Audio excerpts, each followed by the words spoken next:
Iniciamos agora nossa primeira mesa redonda, com o tema Inteligência Artificial e Personalização do Ensino. Um assunto urgente e que redesenha as fronteiras das práticas pedagógicas. Para, as- para compor esta mesa, tenho a honra de convidar Dora Kaufmann, é professora do Programa de Tecnologias da Inteligência e Design Digital da Faculdade de Ciências Exatas e Tecnologia da PUC São Paulo, com pesquisas sobre impactos éticos e sociais da inteligência artificial. É colunista da Época, Negócios e colaboradora de veículos como O Globo e Valor Econômico. Seja bem-vinda, Dora. Lilian Bassic, diretora da Tríade Educacional, pós-doutora pelo Instituto de Estudos Avançados da USP, onde estudou formação docente e STEAM. É doutora em Psicologia Escolar e Desenvolvimento Humano. Possui ampla experiência na área de educação, atuando por 28 anos na educação básica como professora e coordenadora, além de lecionar na graduação e na pós-graduação. Seu trabalho tem foco em metodologias ativas e STEAM. Seja bem-vinda, Lília. E, para mediar este importante debate, convidamos Isaac de Césares. Ele é mestrando em Computação e Tecnologias Emergentes, com especialização em Inovação e Engenharia de Software pela Universidade Federal do Rio de Janeiro. Possui especializações em Educação Inovadora, Transformação Digital e Ciência de Dados.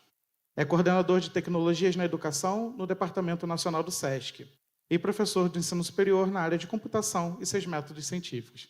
Seja bem-vindo, Isaac.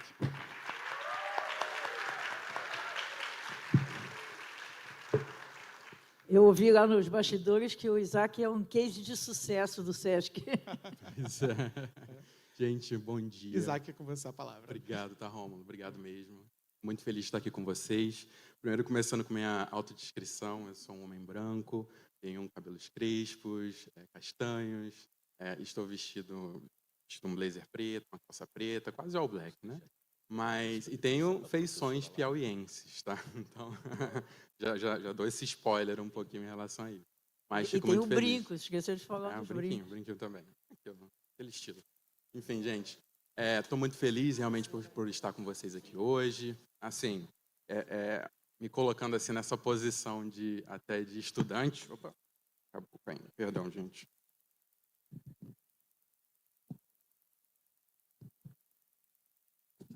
Colocando nessa posição assim de estudante é interessante porque como eu estou sob ombros de gigantes, né? Estamos com duas grandes mulheres aqui especialistas nas suas áreas, então grandes especialistas não só nessa parte de personalização do ensino, mas também na área de inteligência artificial, grandes referências assim gerais em todos esses contextos e assim é realmente uma honra estar aqui com vocês, realmente, tá?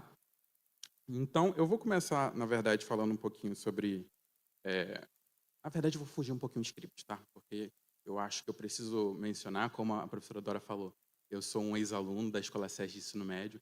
Estar aqui com vocês, nesse palco, nesse espaço, traz tantas lembranças, tantas questões, assim, já vi tanta gente incrível passando por aqui e que continua também passando por aqui. E, assim, a gente consegue ver muito desse afeto. A educação está completamente vinculada a esse contexto do afeto, né? E como ela é uma educação transformadora, né? Eu vim do Piauí com 13 anos de idade para cá e passei o ensino médio, passei por todas as versões que a gente poderia ter no SESC, né? Desde jovem aprendiz até a parte de estágio, mas entrando também na parte de assistente hoje como coordenador lá na gerência de educação. Mas, assim, eu fico muito feliz de realmente, é emocionante estar aqui realmente com todos vocês, com estudantes, com educadores, enfim, só gostaria de falar um pouquinho sobre isso, tá bom? E, gente, eu tenho um texto introdutório bem simples, só para a gente falar um pouquinho mais sobre essa proposta. Então, o nosso objetivo é construir uma ponte sólida entre tecnologia e educação. Vemos a tecnologia não apenas como uma ferramenta, mas também como uma linguagem de expressão em constante evolução. A inteligência artificial, em sua configuração atual, ela representa muito mais do que uma simples disrupção. Eu vi recentemente, inclusive, uma postagem de um professor sobre isso, né? Porque, na verdade, a gente está falando sobre uma nova infraestrutura que é meio que fundamental. A gente consegue ver que ela é ubíqua, que ela está realmente inserida em tudo que a gente pode pensar hoje em dia, né? Então, ela é fundamental para a ciência e sociedade. Então, diante dessas mudanças estruturais que a gente está tendo, nós somos capazes de vislumbrar e alcançar na prática processos que anteriormente, recentemente, a gente poderia até considerar como sendo um pouquinho mais difíceis de alcançar, inclusive utópicos, né? Então, um deles, na verdade, quando a gente fala, esse é um exemplo claro, é a personalização do ensino, que busca atender às necessidades individuais de cada estudante, compreendendo sua conexão com o mundo, seja esse mundo físico, esse mundo digital e esse mundo figital, que a gente também até inventou essa palavra, né? Então, só para explicar um pouquinho mais sobre essa nossa estrutura daquilo que a gente vai fazer hoje, a gente vai ter, na verdade, breve aulas, tá?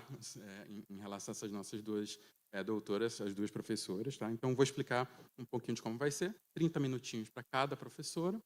Eu vou falar 10 minutinhos sobre o contexto da Rede SESC de Educação e aquilo que a gente está construindo e pensando do ponto de vista da personalização do ensino, da inteligência artificial, e depois a gente vai fazer uma breve discussão, tá bom? Ok? Podemos, então? Então, a professora Dora ela vai abordar o contexto geral da inteligência artificial, seus conceitos, ramificações e aplicações práticas na educação. Por favor, professora Dora. Eu gostaria de falar em pé, pode ser? Sim, fica à vontade, tá? Até mesmo que acordei 3h30 da manhã para estar aqui, vim de São Paulo, estou morrendo de sono. Em pé fica melhor. Bom dia a todos. É um prazer, estou encantada aqui com o local, com a arquitetura. Achei super, tudo muito bonito e a receptividade muito carinhosa. Me senti acolhida. Agradeço muito a vocês.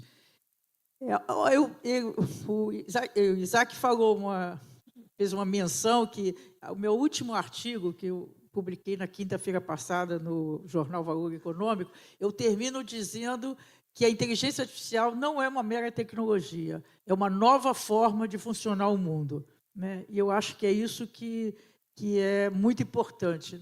Não se trata de mais uma tecnologia, né? Então, o tempo é curto, né? 30 minutos para falar sobre uma tecnologia tão complexa, né, que tem como eu acabei de falar, tem uma nova forma de funcionar o mundo, mas eu vou trazer assim, alguns elementos, alguns conceitos básicos para entender a inteligência artificial. Eu acho que sempre quando a gente está diante de algum conceito novo, qualquer coisa que a gente não conhecia antes, o ponto de partida é entender a lógica, né? Quando a gente entende a lógica do funcionamento, aí a gente consegue raciocinar a partir daí do que vai vindo, do que vai nos colocando. Então, eu vou trazer um pouco desses fundamentos e depois, evidentemente, que é o tema central hoje, relacionar um pouquinho com a educação. Então, vamos lá. Bom, quando a gente está falando hoje de inteligência artificial, sobre o que nós estamos falando? Esse campo de conhecimento foi criado lá em 1956, mas o que nós estamos falando hoje?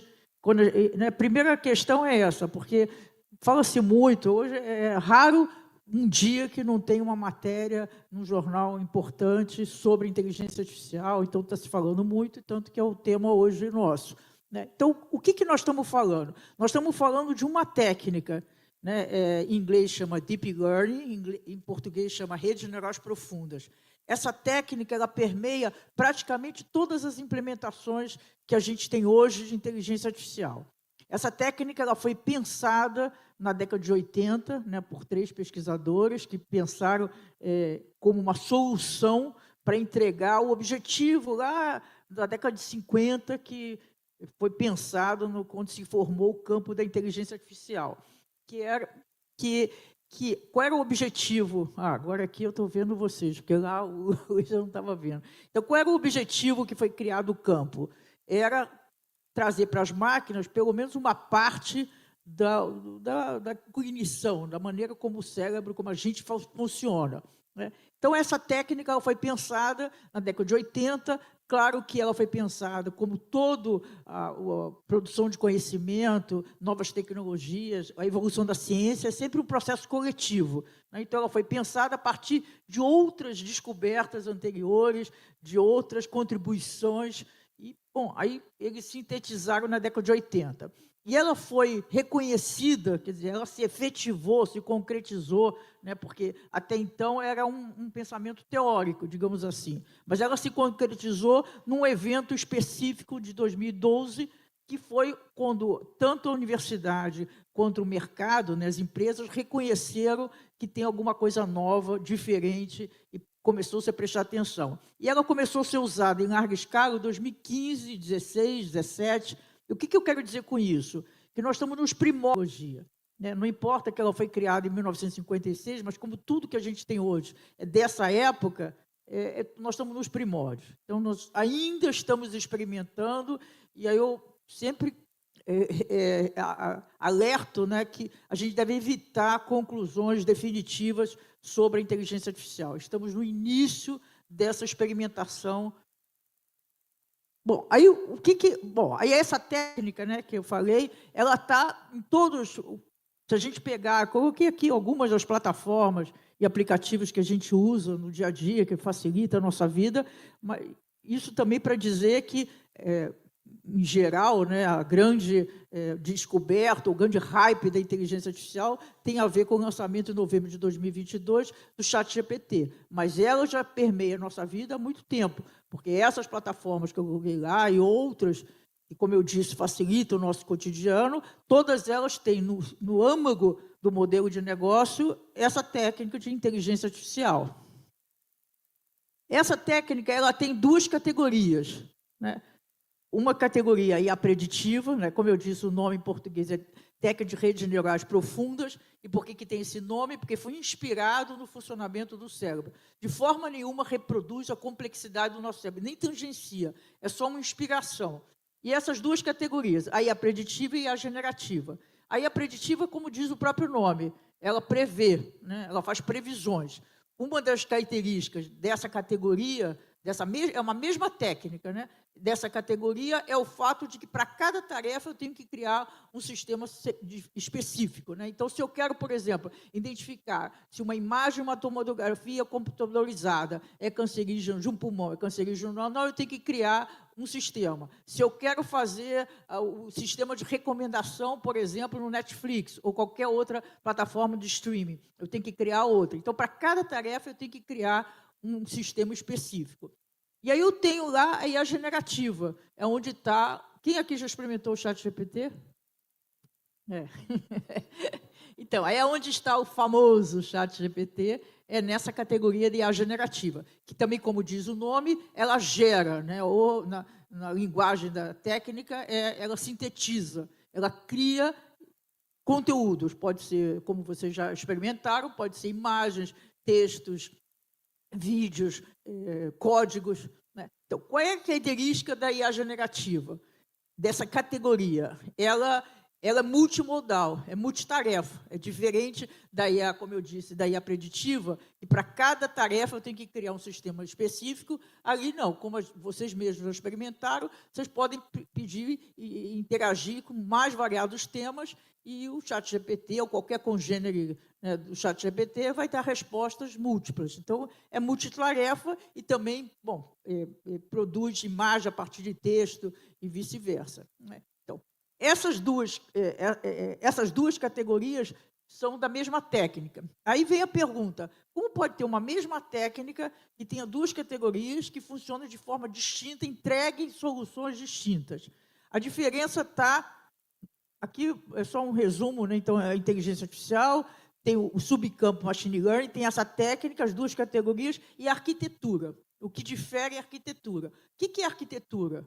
Não é nada complexo, é o senso comum que a gente tem de arquitetura. Eu comecei a falar que eu fiquei encantada com a arquitetura do local. A arquitetura é isso, é como é que eu organizo os elementos que compõem. Então, a arquitetura dessa sala são as cadeiras, o palco, né? Todos os elementos, como eu disse, os elementos que compõem, eu vou organizar. A arquitetura de um prédio, as colunas, as janelas, as portas, em suma. Então, nesse caso também, a maneira como eu organizo os elementos que compõem a técnica, de forma diferente, eu gero soluções que se comportam de forma diferente. Então, só pegar aqui como exemplo, aqui tem duas arquiteturas, né? Na IA preditiva tem várias arquiteturas, eu conheço 15. Eu acho que a ordem de grandeza deve ser 20, 25. E também tem as arquiteturas específicas para a IA generativa. Então, aqui, só para ilustrar, quais são os 3 elementos básicos que compõem essa técnica. são aquelas bolinhas que são chamados de neurônios artificiais, como eu disse, porque é inspirado no funcionamento do cérebro humano.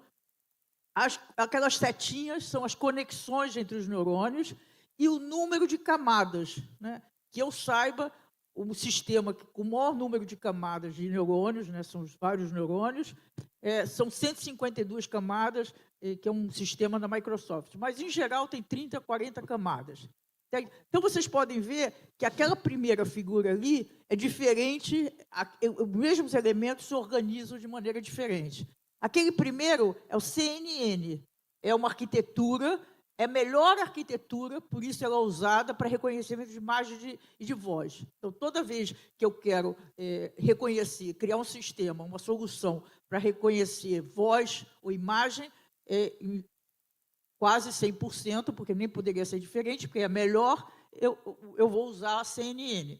Essa outra arquitetura de baixo, a Transformer, ela foi uma arquitetura criada a partir... Quem aqui usa o Google Tradutor? Né? Acho que todo mundo também usa isso.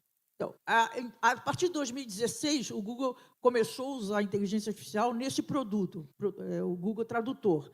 E, em 2017, a área de desenvolvimento do Google, de pesquisa, desenvolveu essa arquitetura com o objetivo de melhorar a eficiência. Ela tem toda uma dinâmica própria que melhora a eficiência da tradução. E ela desenvolveu em código aberto essa arquitetura. Por isso, a OpenAI pôde usar para criar está na base do ChatGPT. Então, essa arquitetura Transformer é que está na base do ChatGPT e também do Gemini, que é o correspondente do Google. Né? Então, é só para dizer que, dentro da mesma técnica, tem duas categorias. Dentro das categorias, tem arquiteturas diferentes, e só para ilustrar essas duas arquiteturas. Bom, uma outra questão importante do ponto de vista conceitual, como eu falei inicialmente, vou falar sobre fundamentos básicos, é que a inteligência artificial é uma tecnologia digital, mas ela é a única tecnologia digital considerada de propósito geral. O que é uma arquitetura? O que é uma tecnologia de propósito geral? A definição é uma tecnologia que muda a lógica de funcionamento da economia e da sociedade. Então, para não ficar abstrato, quais são as três últimas tecnologias consideradas como tal? Foi o carvão, que iniciou a Revolução Industrial no século XVIII, depois a eletricidade, que foi a segunda fase da Revolução Industrial, depois a computação e agora, no século XXI, indícios fortíssimos, que é a inteligência artificial. Então, ela está mudando a lógica de funcionamento. Por isso que eu disse, não é apenas uma tecnologia. Né? Ela muda os modelos de negócio e toda a maneira como a nossa sociabilidade, a nossa comunicação, né, toda ela tem impactado, a nossa vida mesmo tem impactado por essa nova tecnologia. Aí vou também dar dois exemplos dessa mudança de lógica. Né? Eu gosto de dar exemplo para não ficar abstrato. Né? Então, para mim, essa é a grande mudança. Para mim, é a mudança mais importante que a inteligência artificial causa na economia e na sociedade em geral. Nós estamos migrando de um mundo de máquinas programadas para um mundo de máquinas probabilísticas. A programação, mesmo quem aqui nunca fez uma programação, como eu também não fiz, mas a gente sabe mais ou menos como a lógica da programação. É um sistema determinístico. Né? Eu vou lá, faço a programação e ele... para eu não cair. Obrigada. Com sono, ficar na beirada, o risco é muito grande. Obrigada. Mas é porque aí fica uma luz, eu não consigo ver. Tá, desculpa. Eu gosto de ver as pessoas. Mas, bom, então, a programação é determinística, né? Eu, o programador, programo exatamente, coloco as variáveis e o sistema entrega aquilo que eu programei, para sempre. Né? Para o sistema mudar, um sistema de programação, eu tenho que ir lá, eu, programador, e mudar a programação. Então, ele é determinístico. Né? E ele, aí toda avaliação que eu faço, por exemplo, eu estou usando no meu trabalho, seja lá qual for, eu estou usando um sistema programado. Aí eu vou lá, faço a análise se ele está adequado com as questões éticas, com as leis, com as normas. Na partida, como ele não se modifica, eu não preciso mais me preocupar. Quando eu estou falando de sistemas habilitados por inteligência artificial, como eu disse, essa técnica é um modelo estatístico de probabilidade. Aliás, eu não disse isso, mas estou dizendo agora, essa técnica que eu falei, rede de neurais profundos, é um modelo estatístico de probabilidade. Então, quando eu estou falando de máquinas ou sistemas habilitados por inteligência artificial, eu estou falando de sistemas e máquinas probabilísticas. Então, isso muda tudo, é muito mais complexo. Primeiro porque, como é probabilístico, eu tenho o que se chama variável intrínseca de incerteza. É sempre uma probabilidade. Diferente das máquinas programadas, não é certo. Ele não vai entregar aquilo que eu quis. É uma probabilidade. Pode ser 97%, 58%, não importa. É uma probabilidade. Segundo, que a matéria-prima dessa técnica, como é que ela funciona? Ela identifica padrões em grandes volumes de dados. Então, toda vez que eu coloco mais dados no sistema, isso acontece continuamente, eu modifico o sistema. Então, é uma diferença enorme entre uma máquina programada, um sistema programado, determinístico, que fica sempre igual até o fim, e de uma máquina com inteligência artificial que ela se modifica. Primeiro a probabilidade, depois ela se modifica cada vez que entram mais dados. Então, se eu sou um gestor, pode ser de educação, de segurança, de financeiro, qualquer que seja a minha área, não basta eu fazer a análise, como é uma expressão no jurídico que se chama estar em compliance, com a ética, com as normas, com as leis, na partida. Porque, como ele vai se modificando, eu tenho que fazer monitoramento de risco contínuo. Então, imagina que é muito mais, creio que todos vocês podem imaginar, que é muito mais complexo para um gestor, seja qualquer que seja a atividade dele. A outra característica, como a matéria-prima são os dados, tem dados que são produzidos por sensores, por exemplo, o conceito de máquina inteligente na indústria 4.0, ou mesmo tem um documentário muito interessante no Netflix, se chama Mundo Conectado, e dos episódios mostra uma antena monumental que tem na Amazônia. Então, aquela antena com sensores capta toda uma movimentação que permite quem está acompanhando as mudanças climáticas, acompanhar o que está acontecendo, por exemplo, na floresta amazônica.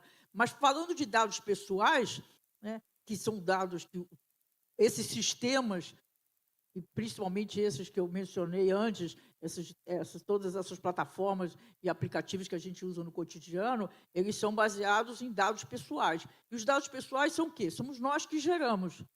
Então, quanto maior a sociabilidade, mais eficiente é o produto, o serviço, a comunicação que eu estou desenvolvendo, porque eu tenho mais informação sobre o meu público-alvo. Bom, a outra última assim, das questões gerais é que a tecnologia, a inteligência artificial, não tem uma teoria unificadora. O que significa eu ter uma teoria? Em qualquer campo de conhecimento, quando eu tenho uma teoria, eu não preciso experimentar. Eu sei de antemão o que vai acontecer. Se eu largar esse microfone, não existe nenhuma pessoa que não tem certeza absoluta que ele vai cair. Existe a lei da gravidade. Então, eu não preciso ficar andando, soltando os objetos para ver se vai cair ou não. Então, como no campo da inteligência artificial não tem uma teoria unificadora até hoje, como é que esse campo avança? Ele avança por modelos empíricos. O que é um modelo empírico?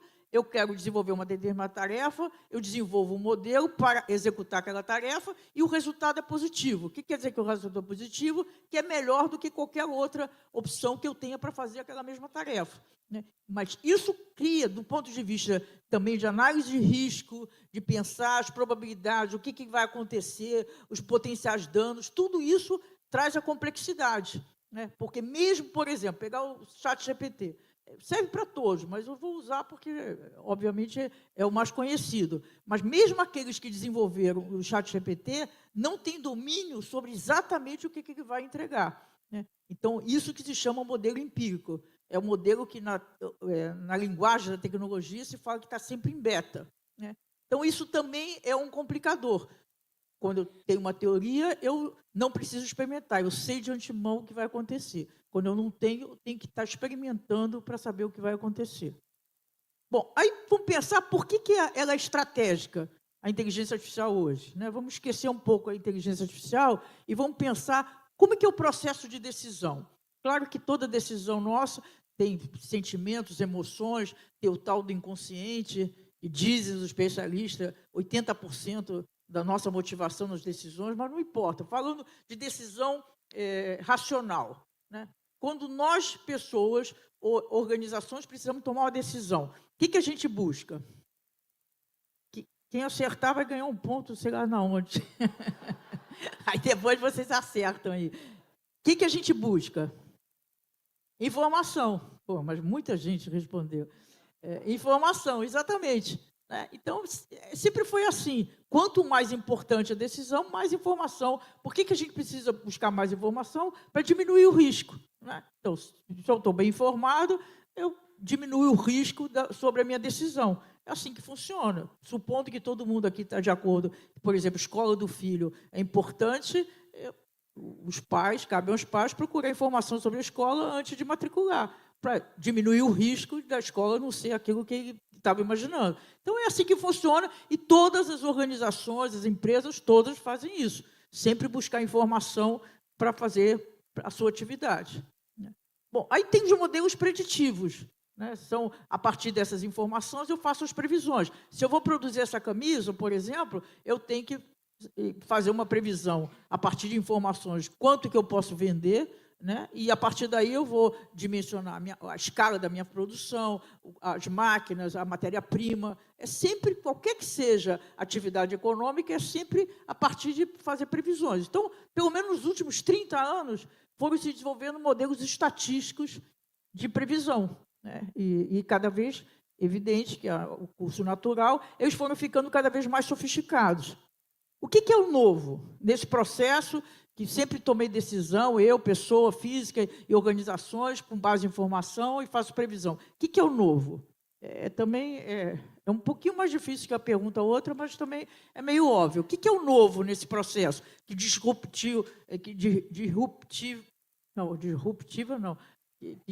rompe esse processo? Eu avisei que eu estava com muito sono, mas vamos lá. Mas o que é o novo? O novo é uma sociedade hiperconectada, né? Então, hoje, grande parte da nossa atividade é ou num ambiente digital ou usando um dispositivo digital. Quando a gente está no ambiente digital ou usando um dispositivo digital, o que a gente gera? Dados. Né? Então, o novo é o Big Data. Se convencional, chamar esse conjunto extraordinário de dados. Bom, aí, voltando ao raciocínio de que eu sempre tomo decisão a partir de informação. Se eu tenho um conjunto extraordinário de dados, o que a minha intuição me leva a pensar? Poxa, agora eu tenho mais informação, mais dados, eu vou ter condições, chance de ter decisões mais assertivas. Né? É uma intuição.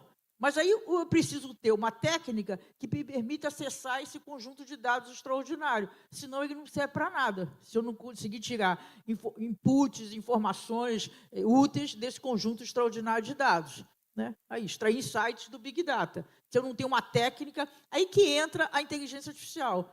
Essa técnica que eu me referi, redes neurais profundas, as técnicas de inteligência artificial, e tem outras, eu disse que essa permeia praticamente todas as implementações, mas existem outras, é o único modelo estatístico capaz de lidar com a dimensionalidade desse conjunto extraordinário de dados.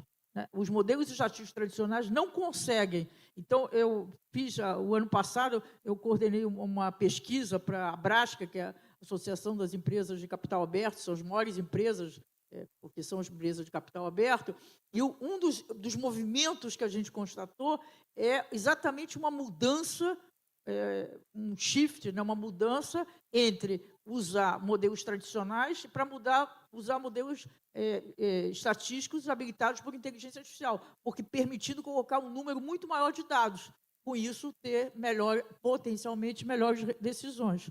Né? Bom, então, hoje a inteligência artificial é sempre vocês pensarem. Vou dar um exemplo básico. Quem aqui conhece Netflix? Todos, né? Quase todos. Então, mas quem não conhece deve se informar. Porque é interessante, eu assisto Netflix quase todo dia, antes de dormir, quando a minha cabeça já está assim. Bom, mas... Professora Dora, só um minutinho. aproveitando, falando de Netflix, tem uma grande plateia nos assistindo também. Se puder chegar um pouquinho mais para cá. Para que esse pessoal era por causa também disso, possa era para a dar gravação. Isso, Pensei que você estava o pessoal preocupado que eu ia também tá cair. vendo. As Obrigado. duas coisas. Desculpa, é a gravação, me perdoe. Bom, então na Netflix, o que nós temos na Netflix? Nós temos 2 sistemas de inteligência artificial. Um sistema, ele classifica o portfólio, que são os filmes e as séries, e ele classifica o perfil dos assinantes, né? Nesse caso, personalização não é a mesma coisa que individualização. Ele não classifica o perfil meu e o seu. Qual é o seu nome? Nina, da Dora, não. Ele nos coloca num conjunto que se chama cluster de assinantes com perfil similar, próximo, né? Aí entra um outro sistema de inteligência artificial. Esse outro sistema, a partir da característica do portfólio e da característica do perfil dos assinantes, ele faz a recomendação. É essa mesma técnica que eu estou falando, redes neurais profundas, que está por trás de praticamente tudo que a gente tem hoje de inteligência artificial, que é também que faz esse sistema da recomendação. Mas aí, o que acontece quando a gente assiste 4, 5 séries coreanas? Para se livrar de outra série coreana, a gente tem que... não é simples, né? Então, eu gostaria que vocês sempre se lembrassem disso. É essa técnica que está por trás. Então, se ela não é tão, digamos, inteligente, num sistema tão básico, por que ela vai ser nas outras coisas, né? Se ela fosse tão sofisticada, quando alguns, às vezes, pensam, o que ela deveria identificar? O que tem de comum na série japonesa, coreana, portuguesa, francesa, brasileira, americana, que faça com que eu goste, porque deve ter um elemento que passa, ou alguns elementos, mas não, ele faz uma correlação básica, o país, a origem do país que foi feita a série, como se você assistiu coreano, você só gosta de coreano. Então, isso é um exemplo para mostrar a limitação, né? Então, é um negócio incrível, a inteligência artificial, realmente assim, é fascinante, mas é só um modelo estatístico de probabilidade, nada mais que isso, hoje, né? Então, ela tem muitas limitações que a gente precisa compreender, e é um grande equívoco considerar como soberana a qualquer solução, qualquer informação que ela dá. Então, hoje, para mim, a inteligência artificial é um parceiro, digamos assim, é um sistema que aprimora a nossa competência, né? Então, se eu sou, por exemplo, eu comecei a usar, recentemente mesmo, juro, foi só em novembro, eu tenho que escrever muitos artigos, eu comecei a usar para me ajudar na edição, porque eu ficava muito tempo, presto muita atenção para não ter erro, para publicar no jornal, na revista, mas aí o que acontece? Eu tenho que interagir muitas vezes, né? Eu não posso usar. Primeiro, que ela padroniza, então esse sistema tira todo o meu estilo, e aí eu volto para o meu estilo. Segundo, várias questões ela não compreende, porque ela não tem compreensão nenhuma, só um modelo estatístico, ela faz estatisticamente. Então, às vezes sai uma coisa que não tinha nada a ver com o que eu falei, né? Depois tem erros. Agora, o último artigo que eu entreguei ontem, eu coloquei algumas histórias que aconteceram na eleição da Índia, que eu estava escrevendo sobre a democracia. Ela colocou histórias que nunca aconteceu na eleição da Índia, né? Então, eu achei aquilo estranho, porque eu tinha estudado e eu não vi nada daquilo, aí fui checar, realmente não achei em lugar nenhum aquelas histórias que contou, né? Simplesmente inventou. Então, mas me auxilia, por quê? Porque escreve melhor alguma coisa que eu escrevi, acelera o processo, né? Então, qual é que seja a nossa atividade, ela ajuda. Você precisa fazer um plano de aula, vai lá, coloca o prompt, você tem que saber o que você quer, né? Então, ele aprimora o especialista humano, mas o especialista tem que saber, tem que conhecer. Aquela arquitetura, como eu falei, que está por trás do ChatGPT, como eu disse, ela foi criada para aperfeiçoar o sistema de tradução. E é o que a gente também, assim como Netflix, a gente também pode. Lá no caso do Google Tradutor, é a mesma arquitetura, é a mesma técnica e a mesma arquitetura do ChatGPT. E o que acontece? Todos nós sabemos que não pode colocar para traduzir para um outro idioma e entregar para uma situação formal, porque tem muitos erros, né? Então, a gente sabe que a gente tem que ter um certo domínio do idioma para a gente fazer os ajustes. E isso serve para qualquer coisa. Bom, como funciona e por que importa, né? Aí vou falar só um pouquinho, porque eu não vou nem olhar para saber o tempo. Eu não vou nem ver. Mas como é que funciona o ChatGPT? O que quer dizer quando se fala que ele foi treinado em volumes extraordinários de dados? O que quer dizer isso? O que ele aprendeu? Né? É muito difícil falar com a linguagem humana sobre essa tecnologia, né? Os especialistas, os que desenvolvem a tecnologia, só falam com a matemática, né? Porque as palavras foram criadas para nós humanos, né? Então, aprender não tem nada a ver como a gente aprende, né? Por isso que eu falo sempre entre aspas. Mas, basicamente, como é que funciona? Só para vocês verem a fragilidade. Como eu disse, é incrível, mas é muito frágil, a possibilidade de erro. O que significa que o ChatGPT aprendeu? Ele cria uma hierarquia, né? Então, vamos supor, é um exemplo que eu já dou, então já vai ser mais fácil, sobre igreja. Vamos supor que a Nina queira fazer uma pesquisa no ChatGPT sobre igreja. Então ela pergunta, na hora que eu estou interagindo com o ChatGPT, ele não está mais consultando os dados, ele já aprendeu. E essa é uma semelhança conosco. Quando a gente aprende alguma coisa, a gente já aprendeu. Então, a gente não vai consultar, eu já aprendi, acabou, já sei daquilo, né? Então, os dados, ele consulta o que eu vou dizer agora. O que acontece? O que quer dizer que ele aprendeu, por exemplo, sobre igreja? Ele faz uma correlação, todos os textos desse conjunto extraordinário de dados, eles são decupados em tokens, né? Então, importa a relação entre as palavras. Então, vamos supor, padre. Padre aparece com muita frequência nos textos ligados à igreja. Então, os algoritmos dessa técnica, eles dão, por exemplo, peso 10, porque tem uma grande frequência. Aí tem vela. Vela tem a ver com igreja, mas não tão forte uma correlação como de padre. Então, vamos supor, dá um ponto, um peso 4. Aí tem lá oceano, montanhas, vaca, não tem a ver com igreja, então não dá ponto nenhum, né? Então, quando você pede uma pesquisa sobre igreja,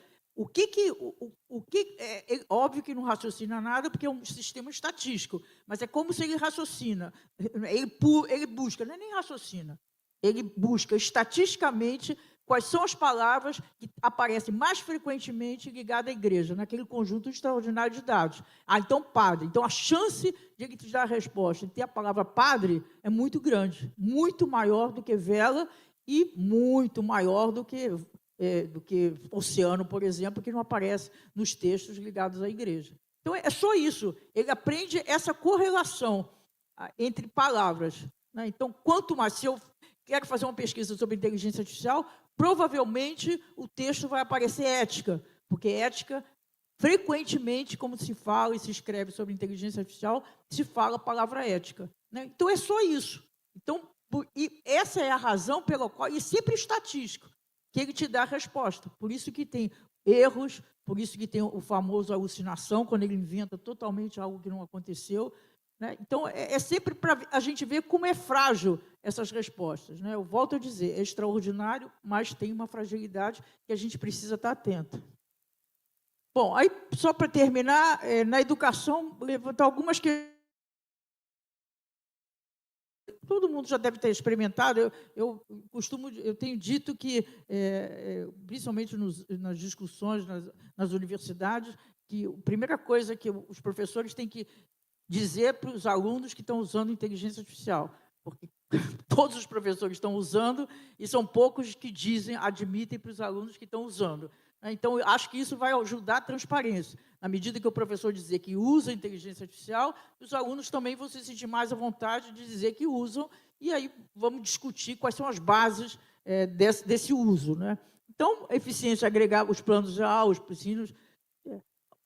Agora, formação de professores e instrutores é fundamental, né, para eu poder interagir com meus alunos em relação à inteligência artificial. Eu preciso estar capacitado para entender como ela funciona, quais são as questões, como é que eu posso usar. Eu tive agora, em novembro, na China, foi uma viagem organizada pela Fundação Itaú, e um dos objetivos era ver inteligência artificial na educação, né? E visitamos várias empresas de tecnologia e visitamos também escolas. Claro, estou falando assim, só numa visita, não foi uma pesquisa, não morei lá, mas a impressão que a gente teve é que não se mudou a metodologia de ensino, a metodologia de aprendizagem. A mesma coisa, os alunos sentados, os professores, vimos um uso intensíssimo de inteligência artificial, um negócio mesmo encantador. Está lá o quadro, o professor escrevendo um tema, ele já faz pesquisa na internet, quer dizer, o sistema de inteligência artificial já resume, já manda para todos os alunos, aí o professor faz uma casinha, então, já tem uma casa incrível de 3D, é tudo uma interação o tempo inteiro, mas você fica encantado quando está assistindo, mas a metodologia nos pareceu a mesma coisa. E, na minha opinião, a grande contribuição da inteligência artificial na educação é a aprendizagem personalizada, porque cada um de nós aprende de uma forma diferente. E, até então, a gente ensina, todos nós somos professores, a gente ensina da mesma forma para todos os alunos, né? Então, ter a possibilidade de cada aluno aprender de uma forma específica, mas isso... Tem alguns lugares que está começando a ter, de fato, mas, por exemplo, no que a gente visitou na China, a impressão inicial é que isso não estava acontecendo. Então, é isso que eu acabei de falar, cada aluno aprende de uma forma diferente, né?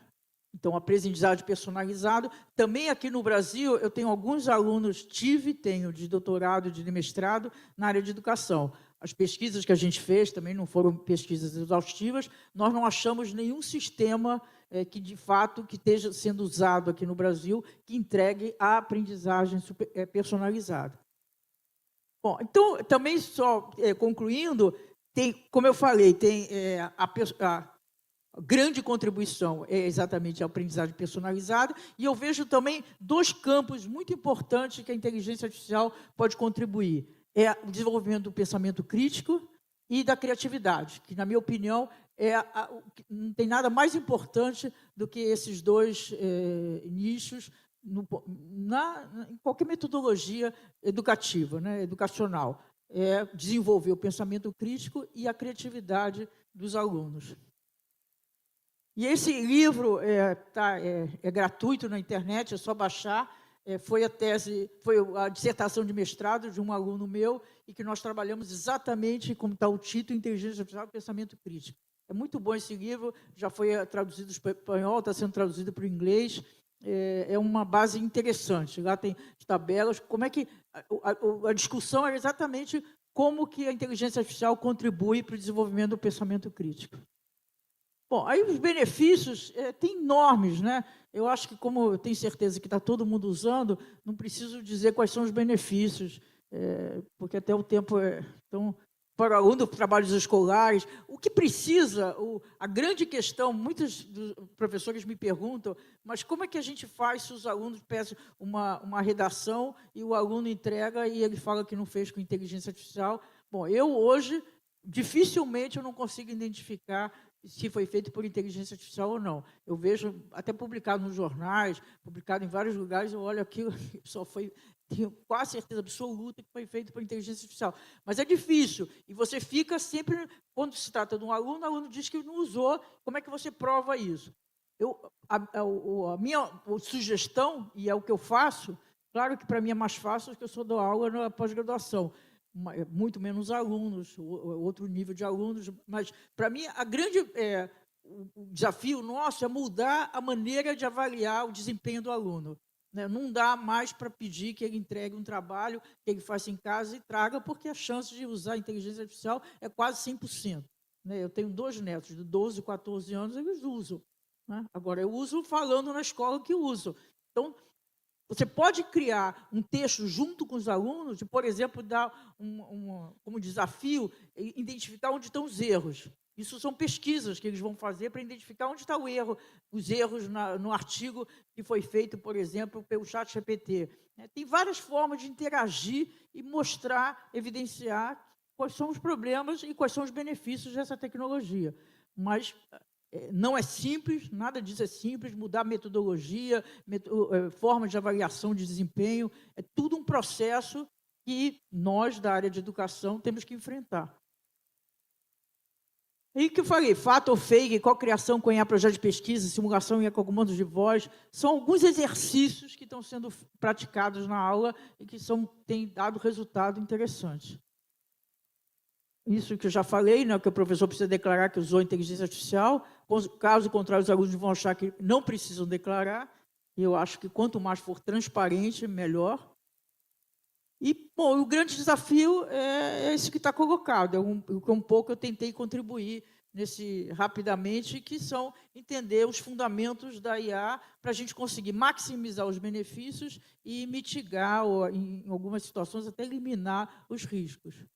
Né? Aqui tem, eu sei que, bom, quem quiser tirar foto, mas aqui são alguns documentos. Né? A Unesco, ela lançou vários documentos sobre inteligência artificial que eu achava praticamente inócuos, que eu achava que eram tão generalistas, mas a partir do ano passado, de setembro, eles começaram a produzir documentos, aliás, setembro de 2023, começaram a produzir documentos que eu acho que tem um valor, que está ajudando, que tem várias contribuições efetivas para a área de educação. Aí eu coloquei alguns deles aí, para quem quiser seguir. Então, é isso. Esses são meus 2 últimos livros que são sobre inteligência artificial. Estou fazendo um outro livro agora sobre IA e criatividade, que é uma outra discussão muito importante, no meu ponto de vista. Né? Tem uma diferença entre o que é original, inédito e criativo. Né? As soluções de IA generativa, o que elas produzem é inédito, é original. Nunca foi feito um texto igualzinho, nunca foi feita uma imagem igualzinha. Mas, para mim, não são criativos. Né? Porque é como se eles fizessem um resumão de tudo que já foi produzido. Porque, como eu disse, ele busca padrões nos grandes volumes de dados. Né? Então, a chance é zero de ter alguma coisa diferente, um olhar diferente, um argumento diferente, em suma, a inovação. A inovação, a criatividade, ainda no estágio atual da inteligência artificial, ainda é algo do domínio do ser humano, mas também transforma a maneira como a gente cria. Né? No caso que eu dei o exemplo, de criar texto, claro, melhora a minha capacidade de criar um texto. Eu não sei criar imagem nenhuma, mas quem cria imagem também melhora. Eu conheço várias pessoas, acompanho o processo criativo com imagem, também oferece oportunidades que não tinham antes de ser criativo com imagem. Né? Então, potencializa aquilo que a gente já faz e que a gente faz bem. Então, é isso. Muito obrigada. Tá ótimo. Obrigado, professora.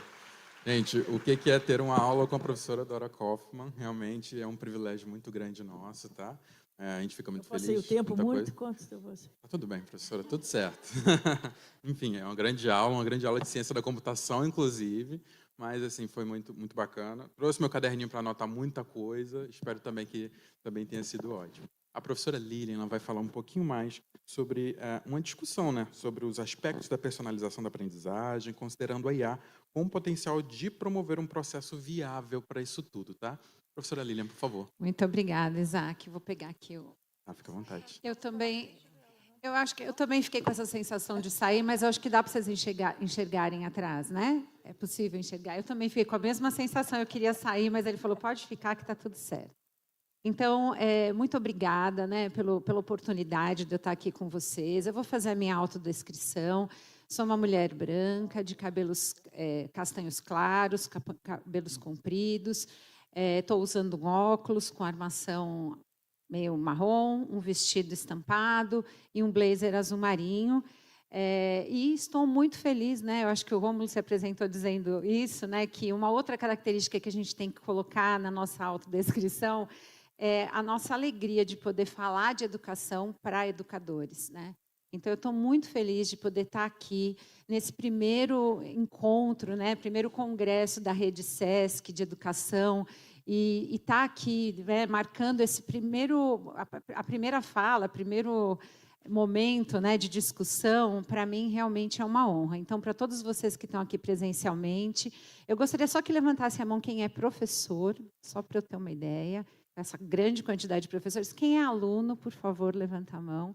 muito legal ver os alunos aqui. Eu estava aqui sentada, assim, feliz de saber que os alunos estão aqui participando, né? Eu sei que tem muita gente assistindo remotamente. Não sei se tem alunos também assistindo, mas seria muito legal, porque eu acho que está muito conectado ao que a professora Dora trouxe, né? Essa transparência, né? Quando a gente fala em inteligência artificial, não dá para falar de ética se a gente não falar em transparência, né? E isso é algo que os alunos estarem aqui juntos, discutindo coisas que os educadores logo mais vão levar para a sala de aula, e entrando em contato com essas informações, vai ajudando eles até a saberem, falar, quer dizer que não dá para perceber, o texto é inédito. Alguém deve ter pensado isso, né? O texto é inédito, não dá para notar. Mas, como a professora Dora colocou, enquanto nós, educadores, vamos experimentando mais, a gente já começa a olhar para os textos e a gente sabe, né, o que é criativo.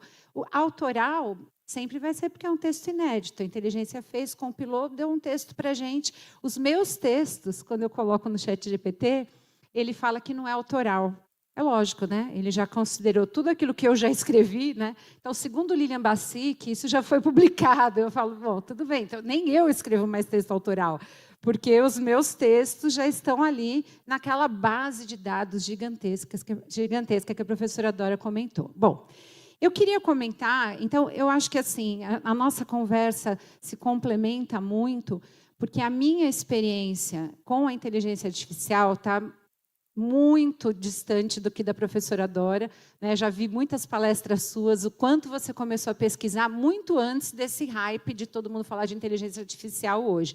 Então, para mim, cada vez que eu escuto a professora Dora, outros pesquisadores, é um aprendizado. Eu sou uma educadora, com 18 anos eu estava em sala de aula, com alunos de educação infantil, passei 27 anos em escola, e quando eu saí da escola, minha pesquisa de mestrado, doutorado, pós-doutorado, sempre foi ligado à aprendizagem, como é que os alunos aprendem, e não como a máquina aprende, né? Como é que é esse deep learning. Então, para mim, e talvez eu imagino que para alguém de vocês tem a mesma história que eu em relação à educação, alguém tem...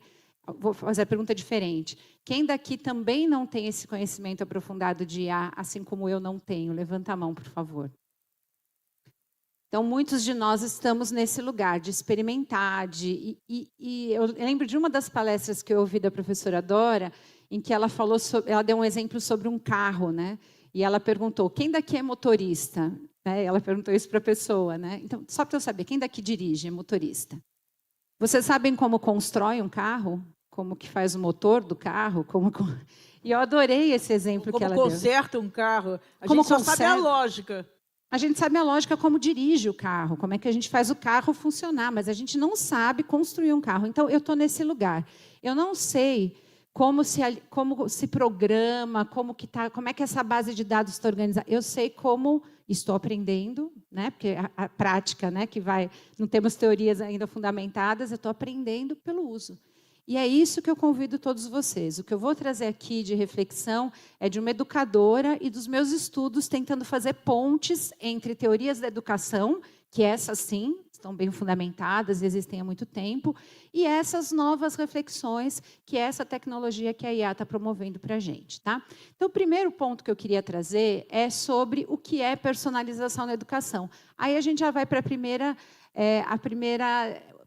o primeiro termo polissêmico, porque se você pegar diferentes autores, tem autor que vai dizer que personalizar é individualizar, então personalizar é igual a individualizar, e tem autores que são aqueles que eu me embaso, como César Cole, como Bray McCaskey, que são algumas autoras que trazem uma reflexão sobre personalizar como adaptar intencionalmente aos estudantes, no plural.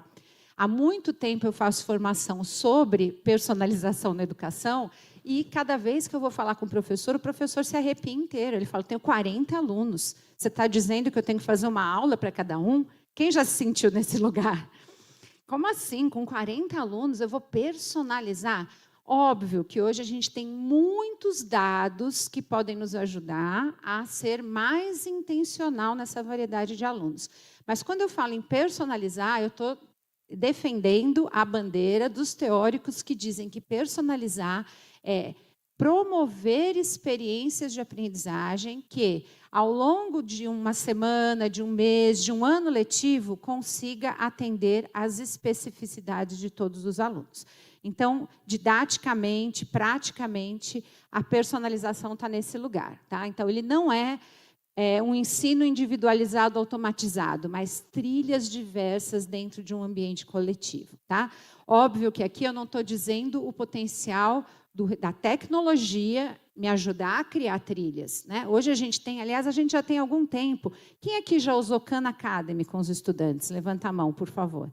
A Khan Academy é um dos recursos digitais gratuitos desde 2015, em que o aluno vai lá, faz uma atividade, se ele errar, a plataforma entrega, olha, você errou aqui, é melhor você assistir esse vídeo, agora faz de novo esse exercício, e acaba sendo uma forma de usar o dado desse estudante para oferecer a série da Netflix, porque não dá para saber por que o aluno errou. Não dá para saber se naquela hora que ele clicou, ele falou, vou chutar mesmo, vou pôr qualquer coisa aqui.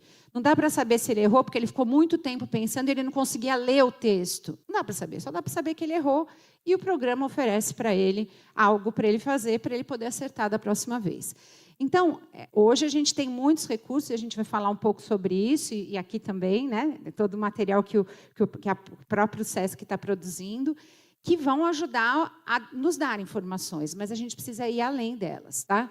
Além como? Primeiro, pensando que ritmo e interesse dos alunos é algo importante. Então, quando eu personalizo as experiências e eu tenho esse foco no individual, não é porque eu vou entregar uma coisa para cada pessoa, é porque eu vou conseguir variar as experiências. Por exemplo, essa moçada, vamos aproveitar que os alunos estão aqui. Quem de vocês, alunos, adultos não precisam, alunos, que costumam acessar vídeos no TikTok? Levanta a mão, por favor. Pode levantar à vontade, não precisa ficar com vergonha, não é dados, são dados que eu quero aqui de mão levantada. Quem daqui já aprendeu de verdade, alguma coisa no TikTok? Levanta a mão. Gente, eles estão aprendendo no TikTok. Dá para aprender no TikTok. Depende do que você vai pesquisar, do que você vai aprender. Isso é o tipo de informação importante da gente ter. Qual é o interesse dos meus alunos? O que eles gostam? O que pode interessar? Agora eu vou dar aula no TikTok? Não. Mas talvez tenha algumas informações de eles se interessarem por usar um recurso como esse, que eu posso pensar, não eu virar um TikToker dando aula, mas que eu posso pensar em levar para as minhas experiências. Então, pensar no ritmo e no interesse deles. Aprendizagem centrada no estudante. Que estudante eu quero desenvolver? Quando a gente fala de TikTok, uma das coisas, aí vocês confirmem se é isso mesmo, que acaba chamando a atenção dos estudantes é porque é algo rápido. Concordam? Aguentam ficar assistindo um vídeo no TikTok de 30 minutos? Quem consegue levantar a mão? Assistir um vídeo no TikTok de 30 minutos? Uma pessoa. Então, naquele grupo de dados, eu tive uma pessoa que levantou a mão. É rápido. Então, essa aprendizagem centrada no estudante quer dizer que a nossa aula vai começar a ser rápida o tempo inteiro? Quem daqui é professor de literatura? A gente sofre, vocês devem sofrer com isso.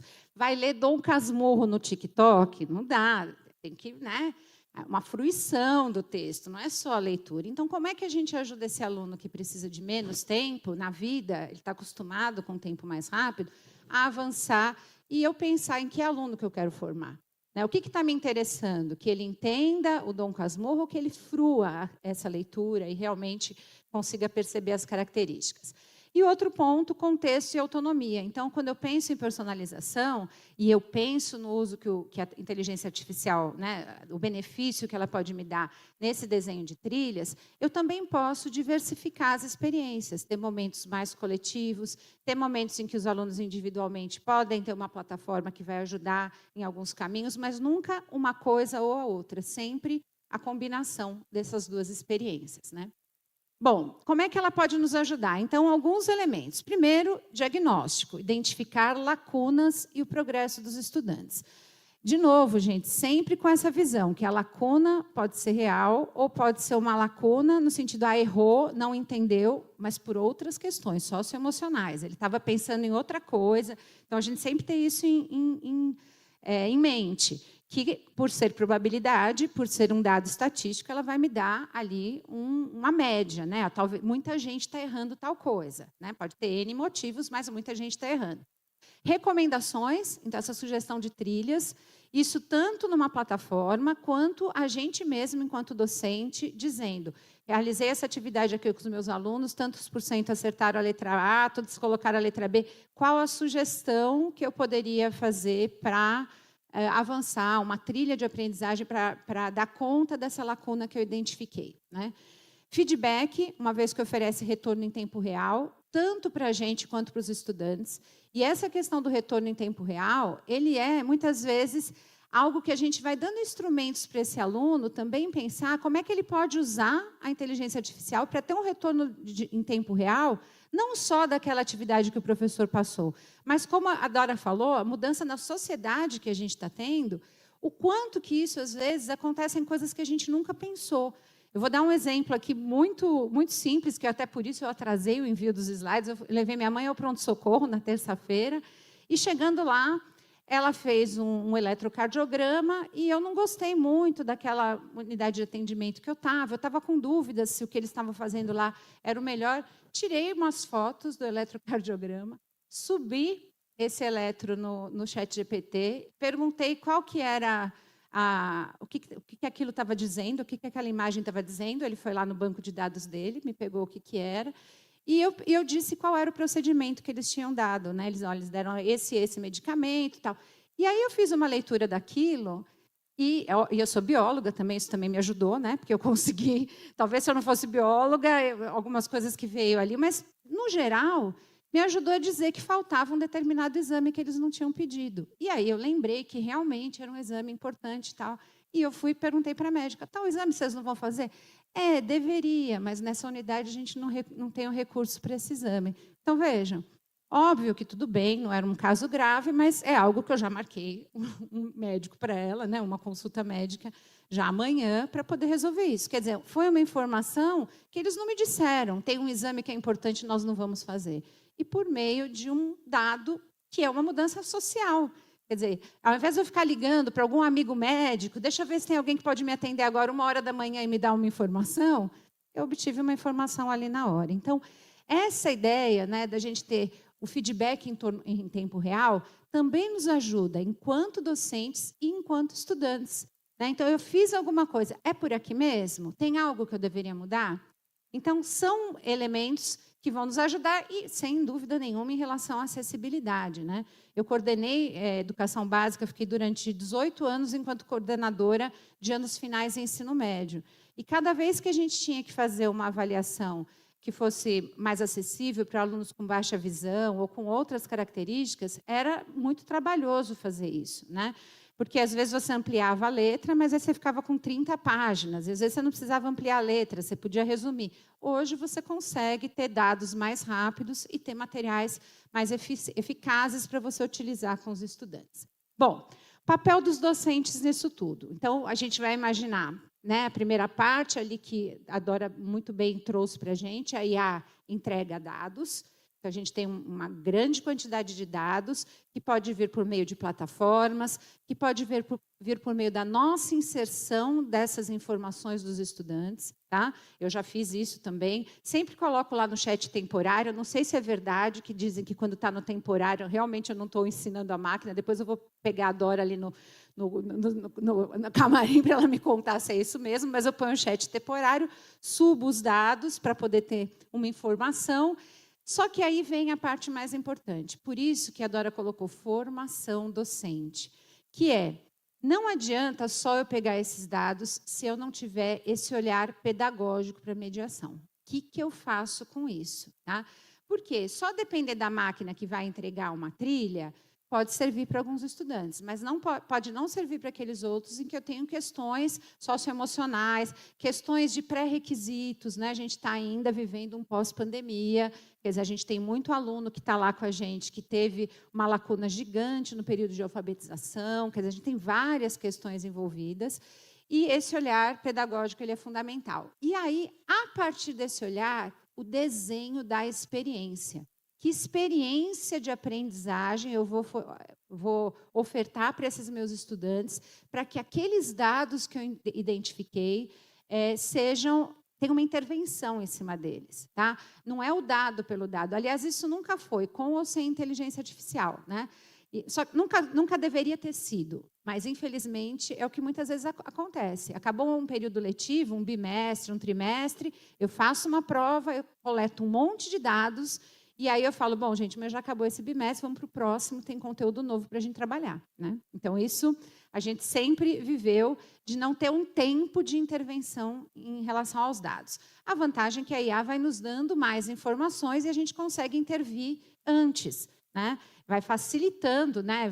A gente vai imaginando assim, que é um professor com um monte de assistentes, sabe aquela coisa que, eu poderia me clonar e ter mais uma pessoa que ficasse corrigindo a prova no final de semana, outra que ficasse fazendo tal coisa. Hoje a gente tem essa possibilidade, mas com um olhar muito crítico, que é onde a gente vai conseguir se aproximar um pouco mais. E esse aqui é uma fonte do meu livro de metodologias ativas, junto com o professor José Moran, a gente trazendo um pouco dessa conexão. Então, por exemplo, estratégias de educação híbrida. Eu vou fazer uma rotação por estações com os estudantes, porque eu identifiquei que tem um grupo que teve resultados melhores, tem um grupo que foi mais ou menos, tem um grupo com mais dificuldade. Vou montar grupos heterogêneos e, a partir desses grupos heterogêneos, eu vou fazer um trabalho em que alguns alunos vão ter um papel de liderança no grupo, outros alunos vão ter um papel mais de ser um redator que vai registrar os dados. Quer dizer, eu vou criando estratégias a partir das informações. Fazer uma atividade de rotação por estações, de sala de aula invertida, ou qualquer que seja, sem dados, é só uma atividade. Agora, se eu fizer essa atividade usando dados, aí eu consigo avançar para um outro patamar. Agora, o que é muito importante, usar os dados no início, para coletar informação e pensar na experiência, e coletar dados de novo depois da experiência, para ver se ela foi eficaz. Porque muitas vezes a gente pega a informação, forma os grupos, faz a atividade e acabou. Agora, com a inteligência artificial, eu consigo muito rapidamente também levantar dados depois, coletar os dados depois. Tá? Aprendizagem baseada em projetos, investigação e protagonismo. Vou comentar esses dois só para não avançar demais no tempo. Quando a gente pensa em projetos, é sensacional a gente pedir para os alunos ajudarem a dar um start ou começar uma discussão sobre alguma coisa para que essa informação que ele colete ali, ele depois use a criatividade dele para construir alguma coisa. Eu vou dar o exemplo do STEAM, que é uma das minhas publicações e que eu sei que também é algo que vocês costumam utilizar na rede. Eu já fui falar sobre STEAM em outros momentos, em outras unidades, em que a gente pode ter um problema local para ser resolvido. Então, uma questão aqui do entorno da escola, do entorno da unidade que eu tenho que resolver. A inteligência artificial talvez não me ajude muito, eu talvez tenha que entrevistar pessoas, talvez eu tenha que ouvir a vida real, talvez eu tenha que observar e tirar foto. Com esses dados, eu posso ter inputs, eu posso ter ideias do que eu poderia fazer para resolver um problema do meu entorno. E aí, a construção, o mão na massa, por mais que a gente também possa ter informações, a gente vai ter que colocar o mão na massa para fazer isso. Tá?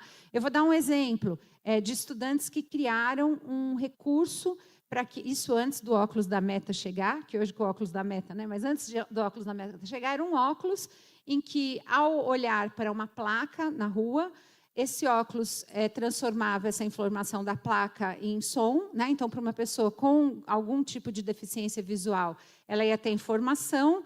Por exemplo, dentro de um transporte público, você deve seguir em frente, virar à esquerda. Então, com a foto, vinha essa informação, e aí a pessoa poderia fazer o caminho sem que ela não enxergou a placa, ela não ia conseguir ver, mas o óculos ajudou. Hoje o óculos da Meta faz isso, mas quando esses estudantes desenvolveram, eles que tiveram que construir isso. Por mais que o ChatGPT deu ideias, explicou como que era para fazer, mas quem teve que pôr a mão na massa e construir o óculos e fazer funcionar e testar e ver se dava certo, era o estudante.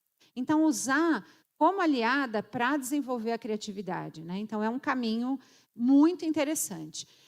E aqui eu já comentei, né, a coleta de evidências para intervenção com intencionalidade. Então, não é só coletar o dado e falar, poxa, o que eu faço com esse dado e como é que eu posso fazer uma intervenção com intencionalidade? Bom, Quando a gente olha para tudo isso, existe um grande alinhamento com o que a gente tem na Base Nacional Comum Curricular. Tá?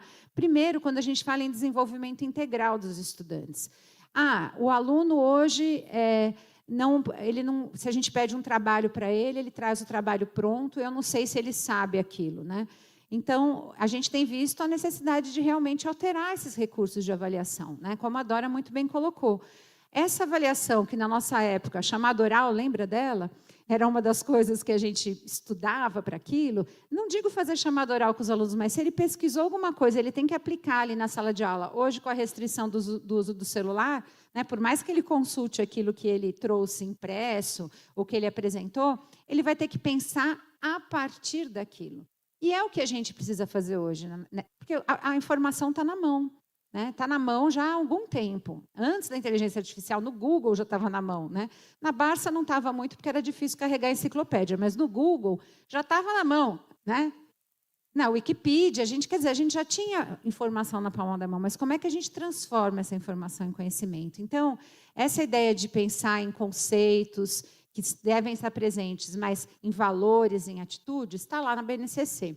Quando a gente pensa em educação para todos e todas, a questão da equidade e da inclusão, sem dúvida nenhuma, é algo para a gente explorar mais e mais, porque a gente consegue, hoje a gente consegue, né, a gente tem recursos, né, do Meet, por exemplo, que você pode conversar com uma outra pessoa de uma outra língua e em tempo real vai sendo dublada a sua voz na língua daquela pessoa. Deve ter erros, sem dúvida nenhuma, mas te ajuda, inclusive, se você quiser ter a audiodescrição de slides, por exemplo, ou você pensar em outros recursos para inclusão e equidade. Autonomia e pensamento crítico, que é esse movimento que eu falei. Não adianta ter o dado se eu não usar esse dado para o aluno discutir e pensar sobre ele. Eu trouxe 2 exemplos. Esse primeiro livro, que é A Educação para a Era da Inteligência Artificial, que é um livro do Charles Fadel. O Charles Fadel já teve uma publicação anterior, logo no início da divulgação da BNCC, 2018, falando dessa visão mais ampliada das competências gerais. E esse livro ele é gratuito. Se vocês derem uma busca, no final tem as referências também, mas vocês podem baixá-lo gratuitamente. E ele é muito interessante porque ele vai fazer esse olhar. Tá bom, a inteligência artificial e todo o resto, né? Educação, valor, atitude, como é que a gente trabalha com propósito, tudo isso. E esse outro livro, que é o Infinite Education, que foi lançado agora em janeiro, eu estive na BET Londres e esse autor estava lá fazendo esse lançamento, de novo também vai dizer, a gente tem que ir para além do dado, a gente tem que olhar para o valor, a gente tem que olhar para a ética, tudo isso que está para além do que a inteligência artificial pode nos fornecer. E aí, pensar nos desafios éticos e formativos, né? Então, essa coisa do viés algorítmico, a gente já está melhorando, né, Dora? Aos poucos está se alimentando um pouquinho melhor de dados, mas a gente ainda tem um viés algoritmo muito preocupante, né, em relação à questão do racismo, né, a questão de xenofobia.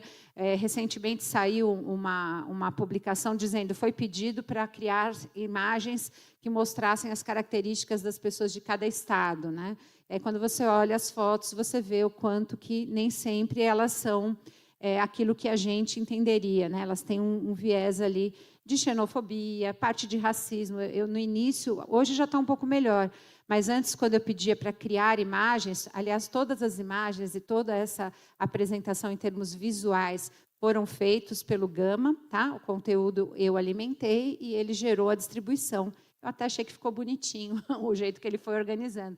Mas a gente pedia para gerar uma imagem e gerar a imagem de professores ou gerar a imagem de pesquisadores vinha com uma visão muito equivocada. Né? Primeiro que dificilmente apareciam pessoas pretas nas imagens, difícil, você tinha que pedir para que isso acontecesse. Quando vinha a imagem, ela não vinha igual a todo mundo, às vezes vinha a pessoa de lado. Então, são questões que a gente precisa provocar essa criticidade na produção do material.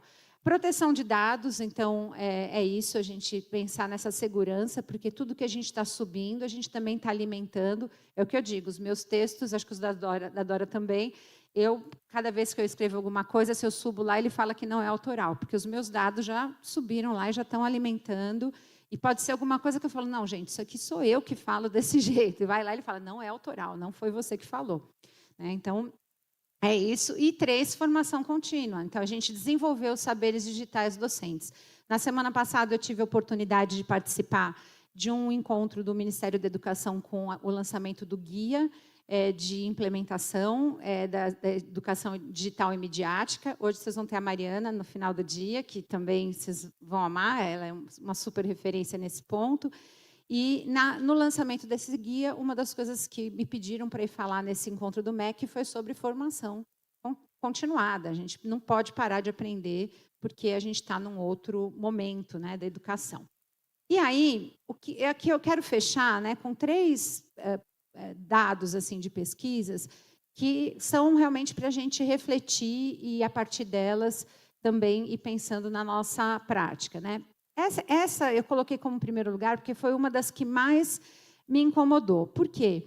Eu já vinha fazendo há algum tempo, na verdade, no ano passado, eu utilizei o ChatGPT para me ajudar a criar um planejamento, porque eu fui fazer uma formação na Colômbia, eu não falo espanhol, e eu queria que esse planejamento tivesse com os textos em espanhol, para ficar mais acessível para os estudantes, para eles não ficarem dependendo de tradução simultânea o tempo inteiro, né? A gente entende bem o espanhol, mas eles não entendem muito bem o português, né? Ele não tem o hábito de ter brasileiros, principalmente nessa cidade que eu ia na Colômbia. E quando vieram as sugestões, eu fiquei muito assustada. Por quê? Um viés pedagógico muito forte.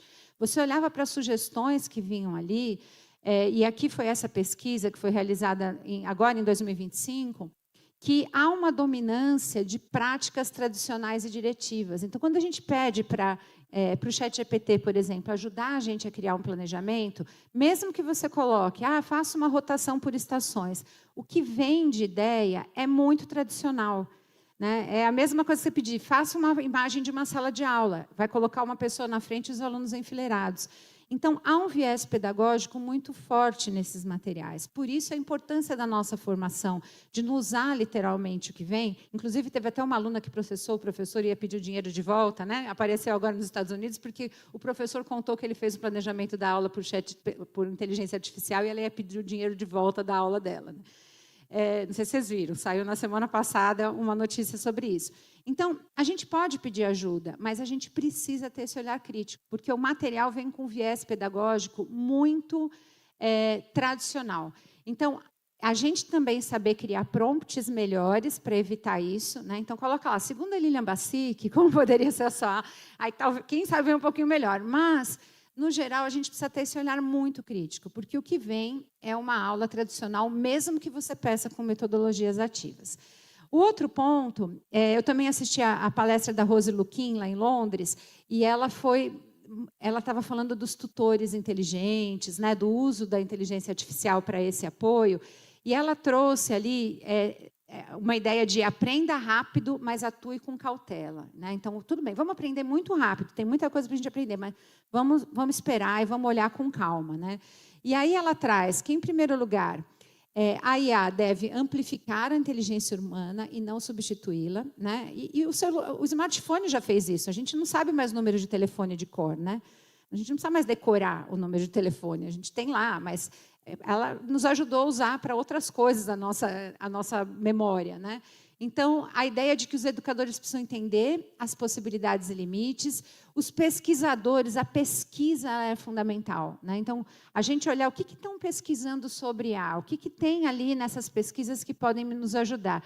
E os desenvolvedores, ao criarem alguma coisa, se conectarem com a realidade do educador e com as pesquisas. E aí a gente vai ter... Antes de usar a tecnologia, é preciso entender por que e para que você vai usar. Então, também essa seleção, esse viés crítico. Eu vou usar para quê? Vou usar o ChatGPT para quê? Qual é a funcionalidade? Para que ele vai me ajudar? E de que jeito que eu vou fazer isso? Né? E, por fim, ela deve ser usada para resolver problemas reais do processo... A IA deve ser usada para resolver problemas reais do processo ensino-aprendizagem com um propósito claro e reflexivo.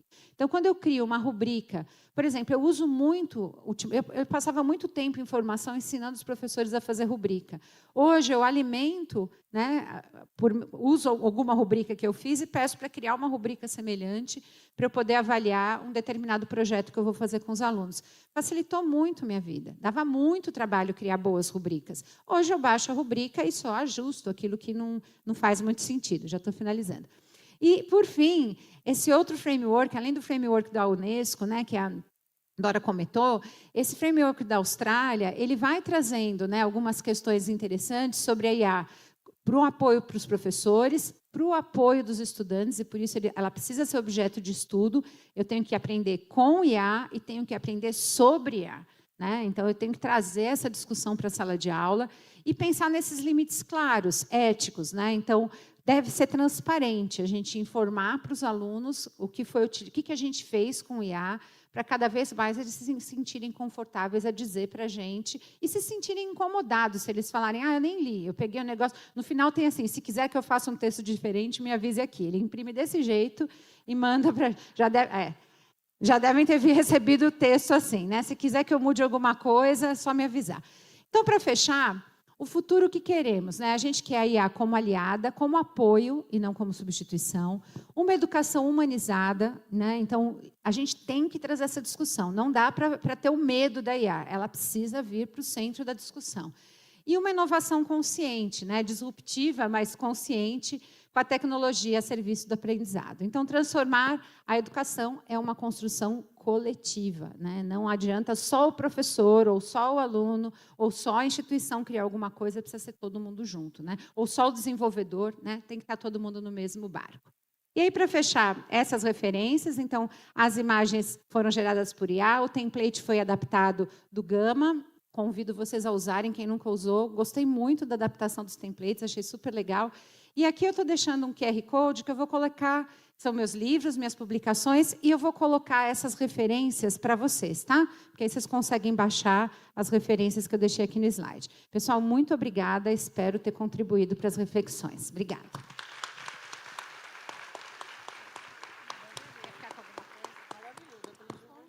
Gente, fantástico, Posso né? fazer um comentário Claro, só? por favor, professor. Juntando, quando a professora Ingrid fala sobre viés pedagógico, tem tudo a ver com quando eu alertei que ela não é criativa. Né? Então, o conjunto de imagens de sala de aula, predominantemente na internet, é o professor na frente e os alunos sentados.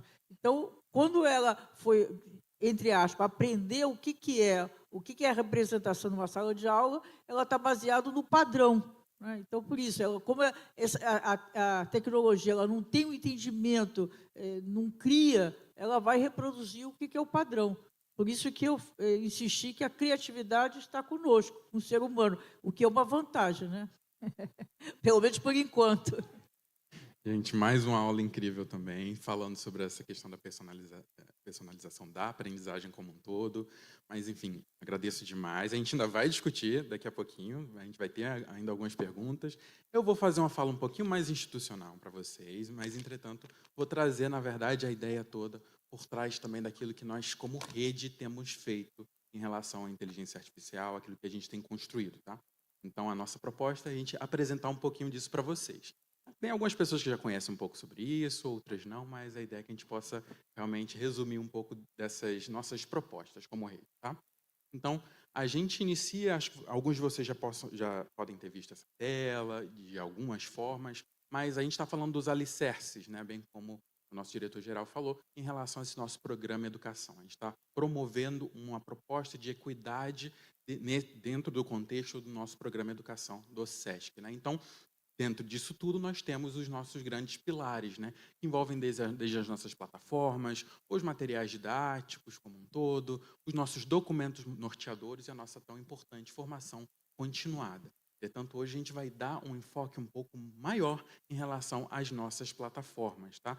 Até porque isso está conectado com tudo isso que a gente está falando. Então, a gente vai fazer uma pequena costura em relação àquilo que nós temos de inteligência artificial e com a nossa proposta também de personalização do ensino. Tá? Então, continuando, acho que a professora Dora vai entender bastante isso, a gente está falando de arquitetura de 3 camadas, mas é uma arquitetura pedagógica, é uma forma com que a gente está pensando em estruturar um pouco mais essa nossa organização como rede. Né? Então, dentro do contexto das plataformas, nós temos essas 3 camadas. O que são essas camadas, né? São bases que estabelecem, não somente do ponto de vista de dados, mas de um ponto de vista pedagógico também, as estruturas para que todo esse ecossistema digital ele funcione. Tá? Então, nós temos desde a parte ali do sistema de gestão educacional, né, que organiza toda essa parte dos dados administrativo-pedagógicos dentro do contexto da nossa rede, entrando ali na plataforma de ensino adaptativo também, que se alimenta de todos esses dados, avaliações e possibilidades que nós temos ali, entrando também no nosso material didático autoral, tanto físico quanto digital também. Né? Então, isso tudo compõe essa grande entrega que a gente fala, que a gente está trazendo, que a gente está construindo, co-construindo com todos vocês, com todos que fazem parte da rede SESC Educação. Tá? Então, são essas 3 camadas. Entrando um pouquinho mais em cada uma delas, a gente inicia com o sistema de gestão da educação. Mas qual a importância disso? Né? Quando a gente fala de um sistema de gestão, a gente está falando também num contexto de organização e gerenciamento de dados. Como muito bem as professoras mencionaram, né? Dados é o que alimenta a inteligência artificial, que alimenta, na verdade, tudo que nós podemos ter, inclusive, para realizar tomadas de decisões como um todo. Tem uma frase bem famosinha sobre do Clive Humby, dados são o novo petróleo. A gente não está tratando os nossos dados pedagógicos como petróleo, mas compreendam, na verdade, a importância desses dados. Né? A gente quis fazer, o Clive fez essa comparação para justamente trazer essa questão da importância dos dados para esse contexto. Então, pensando numa gestão baseada em dados, quando a gente tem um sistema de gestão que ele é nacional, que ele é conectado com todos os departamentos regionais, os quais o Departamento Nacional também tem essa visibilidade e essa organização, a gente tem uma gestão completamente estruturada, desde o nível que nós temos da escola, entrando no nível regional, entrando no nível nacional. Né? Então, a gente tem toda essa estrutura bem definida e a gente pode fazer e tomar boas decisões. Né? Porque quando a gente está bem informado, a gente toma boas decisões. Então, isso é muito importante. Então, nos auxilia nesse processo de tomada de decisão, uma gestão otimizada também, porque muitos processos que a gente poderia ter, que são manuais, que eles podem ser muito bem automatizados, estruturados de tal forma que a gente otimiza o nosso próprio tempo como um todo, mas a gente pode atuar com outras tarefas, com aquele nosso cerne pedagógico. Tá? E, por último, também a visão estratégica, porque com dados a gente consegue observar, a gente consegue planejar, projetar, entender. A gente vai falar um pouquinho nesse contexto de análises, tá? Mas aí a gente entra também na nossa plataforma de ensino adaptativo, que é essa grande novidade. Eu sei que o sistema de gestão, muitos departamentos regionais e muitas escolas como um todo também já tinham esse determinado tipo de sistema, mas a plataforma adaptativa vem muito fortemente nesse contexto desse mundo de possibilidades, porque a gente não está falando simplesmente de um ambiente virtual de aprendizagem. A gente está falando de algo que possui uma inteligência embutida e que possui assim, múltiplas funcionalidades e se conectam entre si para promover um sistema, um ecossistema de aprendizagem muito coeso. Tá? E que utiliza assim, a inteligência artificial para trazer em determinadas funcionalidades algumas melhorias, algumas propostas. Tá? Então, temos muitas funcionalidades gerais, assim, quando a gente passa a pensar desde a parte de acesso, de navegação, entrando nas próprias ferramentas do pós, antes da sala de aula, durante a sala de aula, pós-sala de aula. Então, temos esse ambiente virtual de aprendizagem, mas também temos todas essas ferramentas de planejamento e de criação que tem a IA embutida. Então, entendam que dentro da plataforma, nós temos a IA ali ubíqua, então ela está realmente inserida em diversas áreas que estão ali dentro, desde a parte do plano de criação em relação à própria aula, considerando os dados que a gente tem ali. Então, vamos lá. Eu tenho os dados das atividades, das avaliações, do próprio material didático. Isso tudo se cruza na plataforma para promover uma proposta de personalização. Ainda vou pincelar com vocês um pouquinho aqui. De metodologia, entendam que a gente está utilizando uma proposta que envolve a avaliação. Então, a avaliação é um cerne importante. Eu vou falar um pouco sobre ela, só que isso tudo consegue trazer os dados necessários para que a gente consiga analisar esses dados, analisar de uma forma qualificada, para que a gente consiga realmente propor ações. Então, ali o professor, com todos esses dados, consegue realmente pensar em estratégias que possam realmente potencializar ali o processo de ensino-aprendizagem no contexto da sala de aula, pensando na turma como um todo, mas também no indivíduo, pensando no sujeito, no estudante que também está ali dentro desse próprio processo. Tá? Então, análise de relatórios. Então, a gente também tem o assistente do professor, que traz esse contexto de IA. Entendam a palavra assistente como realmente esse ponto, em que, inclusive, a gente já mencionou, ele está ali dentro desse contexto, dessa proposta mesmo de auxiliar, tá? Mas com base em todos os dados que nós temos ali, e a gente promove o ensino adaptativo com base nas próprias trilhas que nós temos ali construídas com inteligência artificial, mas co-criadas com o próprio educador, com o professor, com todo mundo que está ali. Até porque nada que a gente está mostrando, nada que a gente está trazendo aqui diretamente para vocês é um processo pura e simplesmente automatizado. É algo que o professor, em qualquer momento, pode intervir, e pode alterar, e pode construir e co-criar com a inteligência artificial. Então, essa é a ideia. Tá? Continuando, a gente tem 3 também pontos principais da plataforma que envolve desde a parte das atividades. Entendo que quando a gente fala de dados, todos os dados são importantes. A professora Dora falou de Big Data, né? Então, quando a gente fala de tudo que a gente produz e constrói dentro dessa plataforma, ele pode ser utilizado para que a gente consiga, de certa forma, criar uma personalização ali dentro, pensando que a gente tem as atividades que são realizadas pelos estudantes, a gente tem toda a parte das avaliações que compõem realmente a proposta de trilhas, que são criadas a partir disso tudo. Então, nós temos as matrizes de competências, de habilidades, né, dentro dessa plataforma. Então, a ideia é que a gente consiga medir exatamente, também no contexto do estudante, para saber exatamente se ele conseguiu adquirir aquela habilidade ou não, se conseguiu desenvolver aquele conjunto ali de competências. Então, a partir disso tudo, a partir desse processo avaliativo, a gente consegue propor trilhas de certa forma automáticas, conseguem trazer informações ali e todo um conjunto, uma trajetória para o estudante com base no que a gente tem de material didático digital dentro dessa plataforma, e ali consegue criar uma trilha. Obviamente, que pode ser organizada, reestruturada e até reconstruída pelo próprio educador. Tá? E uma questão importante, né? A gente fala muito de avaliação. Então, eu tinha um estigma com avaliação antes de entrar aqui na Escola SESC, né? Porque, enfim, aquela questão desse instrumento, de ser um instrumento um pouco mais duro, principalmente da minha realidade passada. Então, quando eu cheguei aqui e eu tive esse acolhimento em relação a esse entendimento da avaliação como esse processo de entendimento da minha jornada, uma forma de eu medir realmente como eu estou progredindo, como eu estou avançando em relação às minhas competências, em relação às minhas habilidades, e realmente como esse instrumento no qual eu crio um compromisso comigo mesmo. Então, isso para mim deu uma grande virada de chave quando eu comecei a pensar na avaliação. Então, a avaliação não é um processo técnico, essencialmente técnico, né? Ele é um processo humano, é um processo de entender realmente as necessidades, os pontos realmente de melhoria, os pontos que eu consegui avançar no meu contexto do meu processo de ensino-aprendizagem. Então, entendo que a gente acredita que a avaliação respeita o ritmo, o contexto, a singularidade dos sujeitos, promovendo uma educação que é mais humana, que ela é mais reflexiva, que ela, de fato, é transformadora. Tá?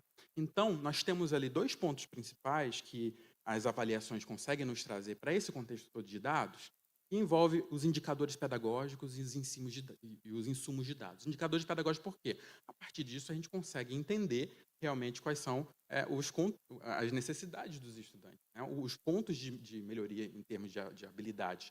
A gente não está falando de performance em si, a gente está falando realmente de entender a apropriação do estudante em relação àquele conjunto de habilidades e competências. E insumos de dados, porque isso tudo, na verdade, também traz todos os dados necessários para que essa plataforma consiga também desenvolver toda essa parte da adaptabilidade. Tá bom? E isso tudo de avaliação de dados que a gente construiu, que a gente trouxe, e aí a gente fala um pouquinho de ciência de dados, estou pincelando um pouco até de conceitos de ciência da computação com vocês, mas que também são muito primordiais, né? A partir disso, a gente consegue obter e ter uma grande noção de análises. Então, que tipo de análise eu posso fazer considerando esses dados?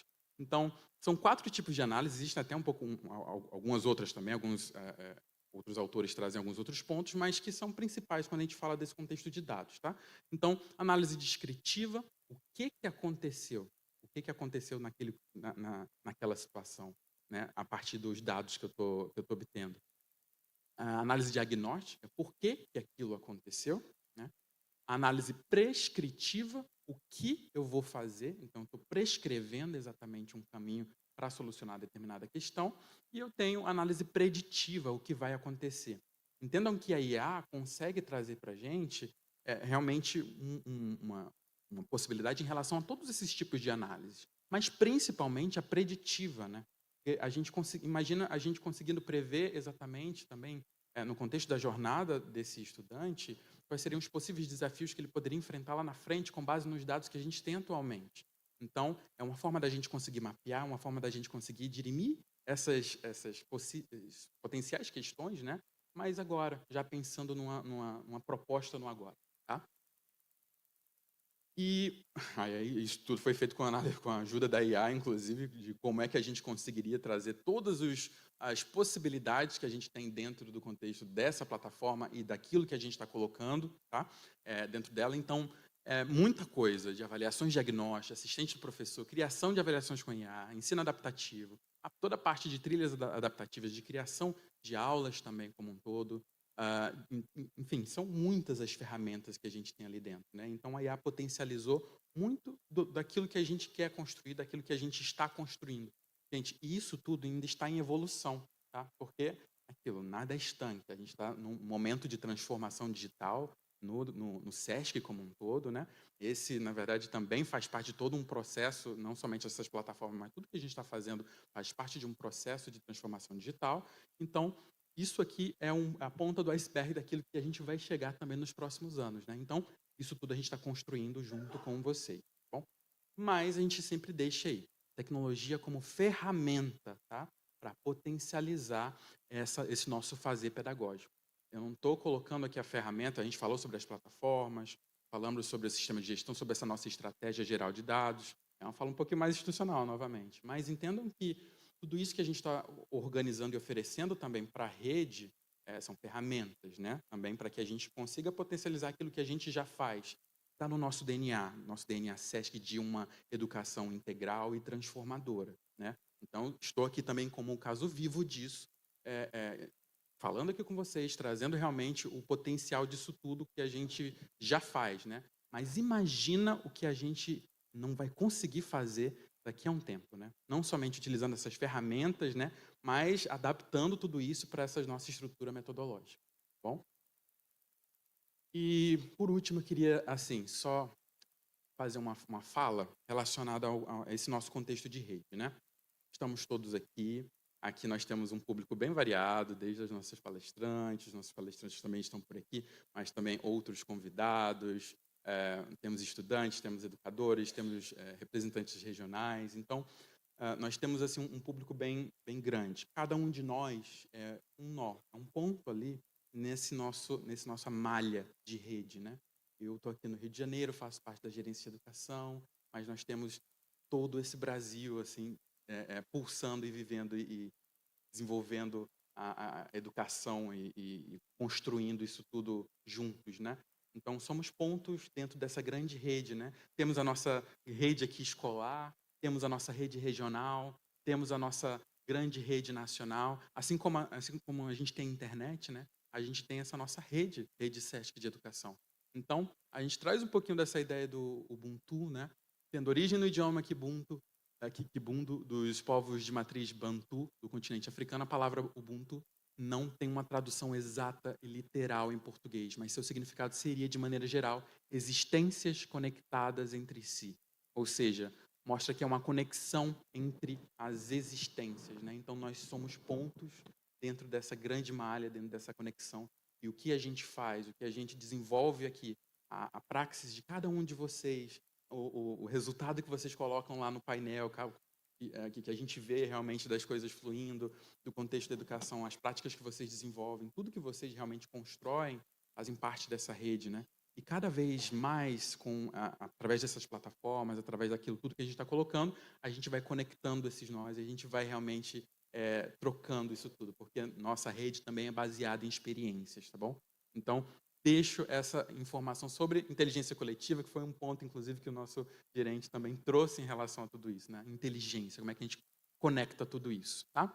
Então, o futuro é agora e ele é construído juntos, por nós, tá bom? Agradeço realmente esse momento de fala e agora a gente vai passar para nossas perguntas, tá?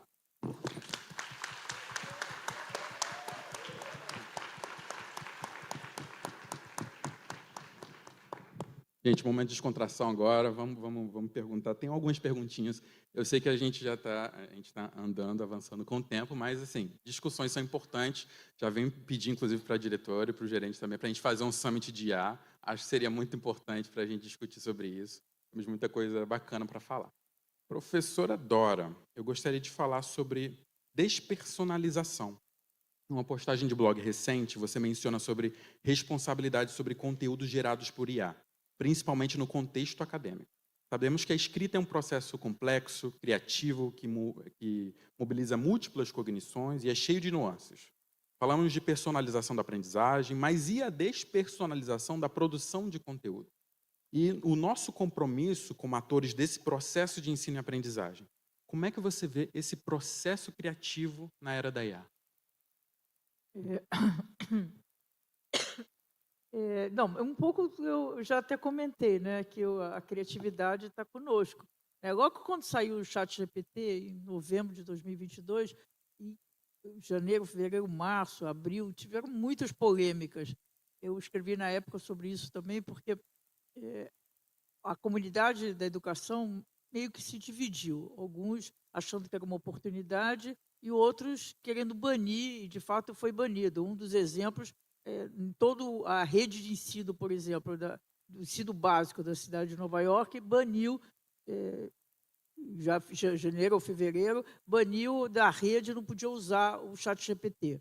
Então, isso, a partir daí também, algumas revistas, e até hoje, as revistas mais importantes de artigos científicos do mundo, elas passaram a proibir que um pesquisador submetesse um artigo para ser publicado, um artigo de pesquisa, colocando como coautoria do ChatGPT.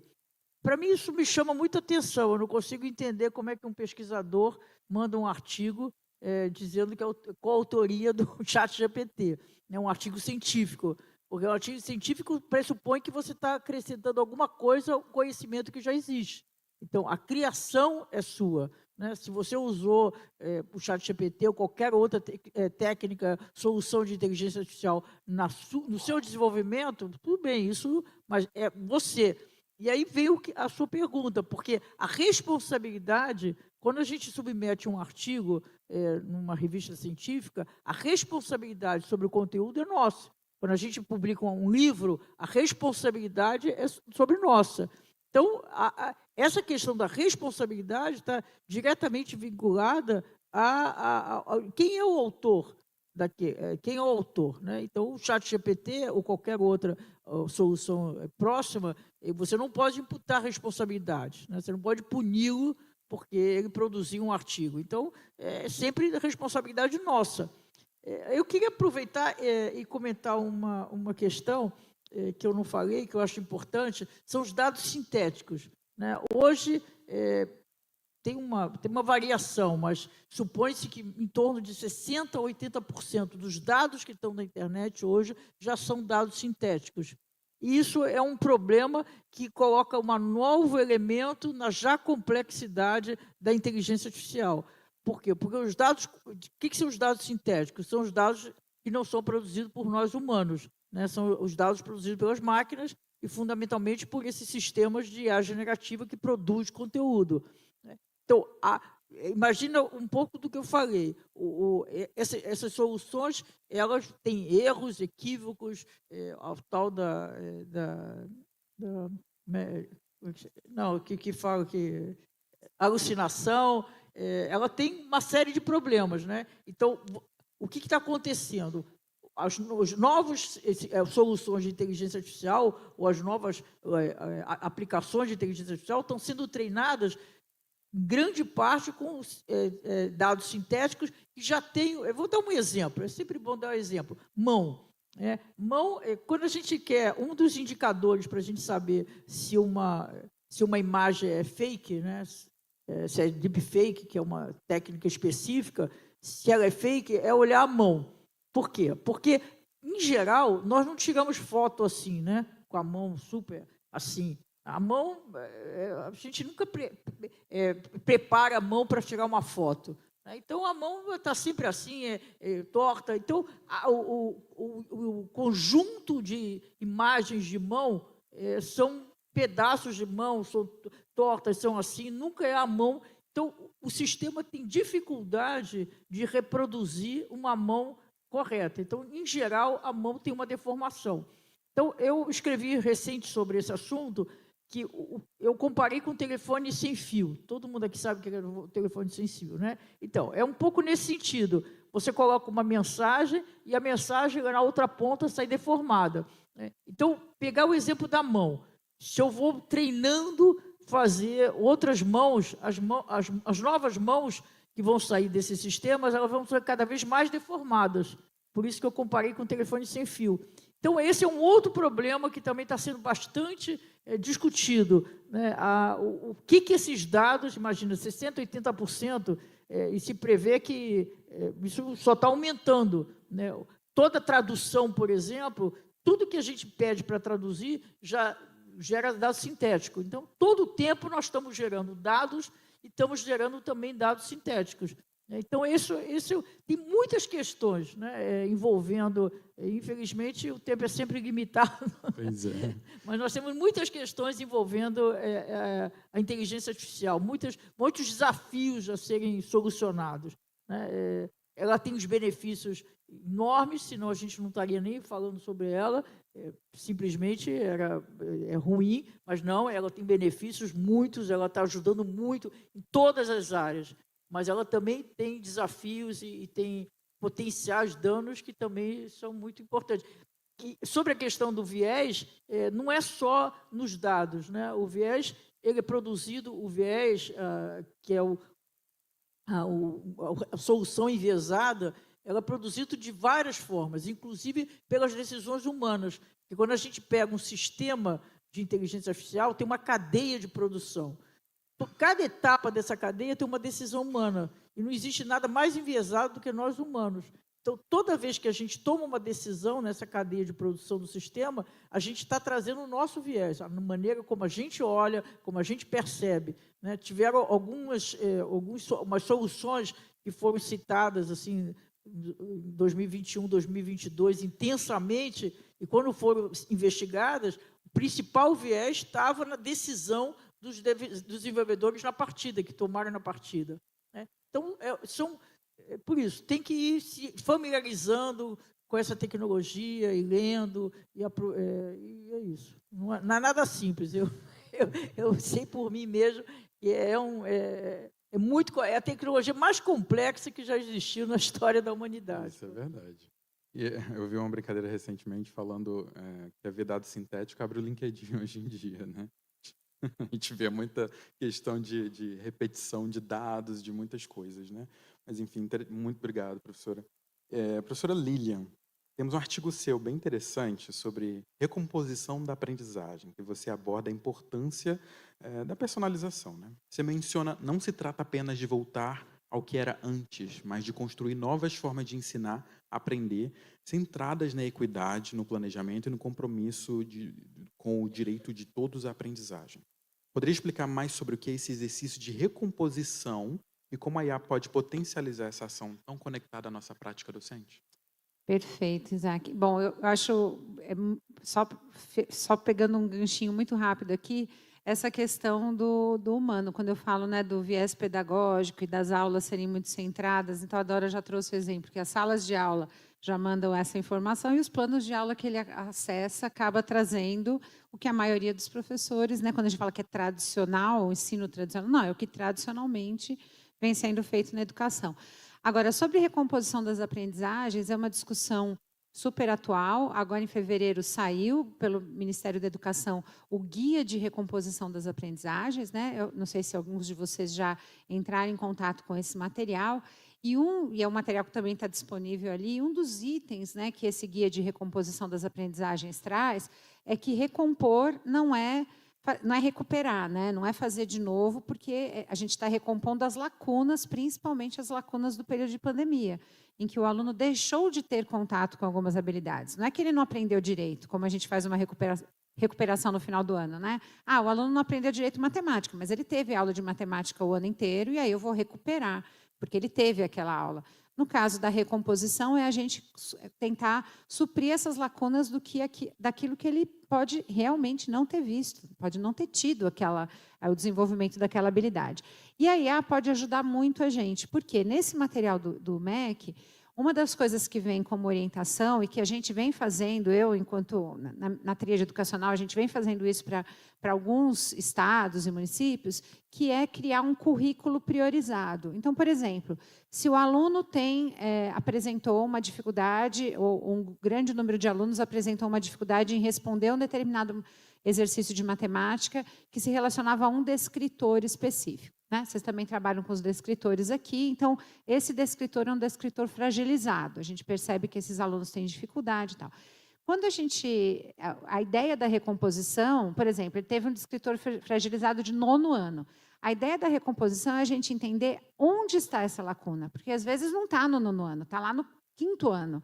Uma coisa que ele não viu no 5º, no 4º, que foi no período de pandemia, ou logo depois da pandemia, né? Porque quando a gente voltou também foi aquela loucura. E também vamos dizer que antes da pandemia a gente tinha muito aluno também que, por uma série de questões, precisavam recompor a aprendizagem.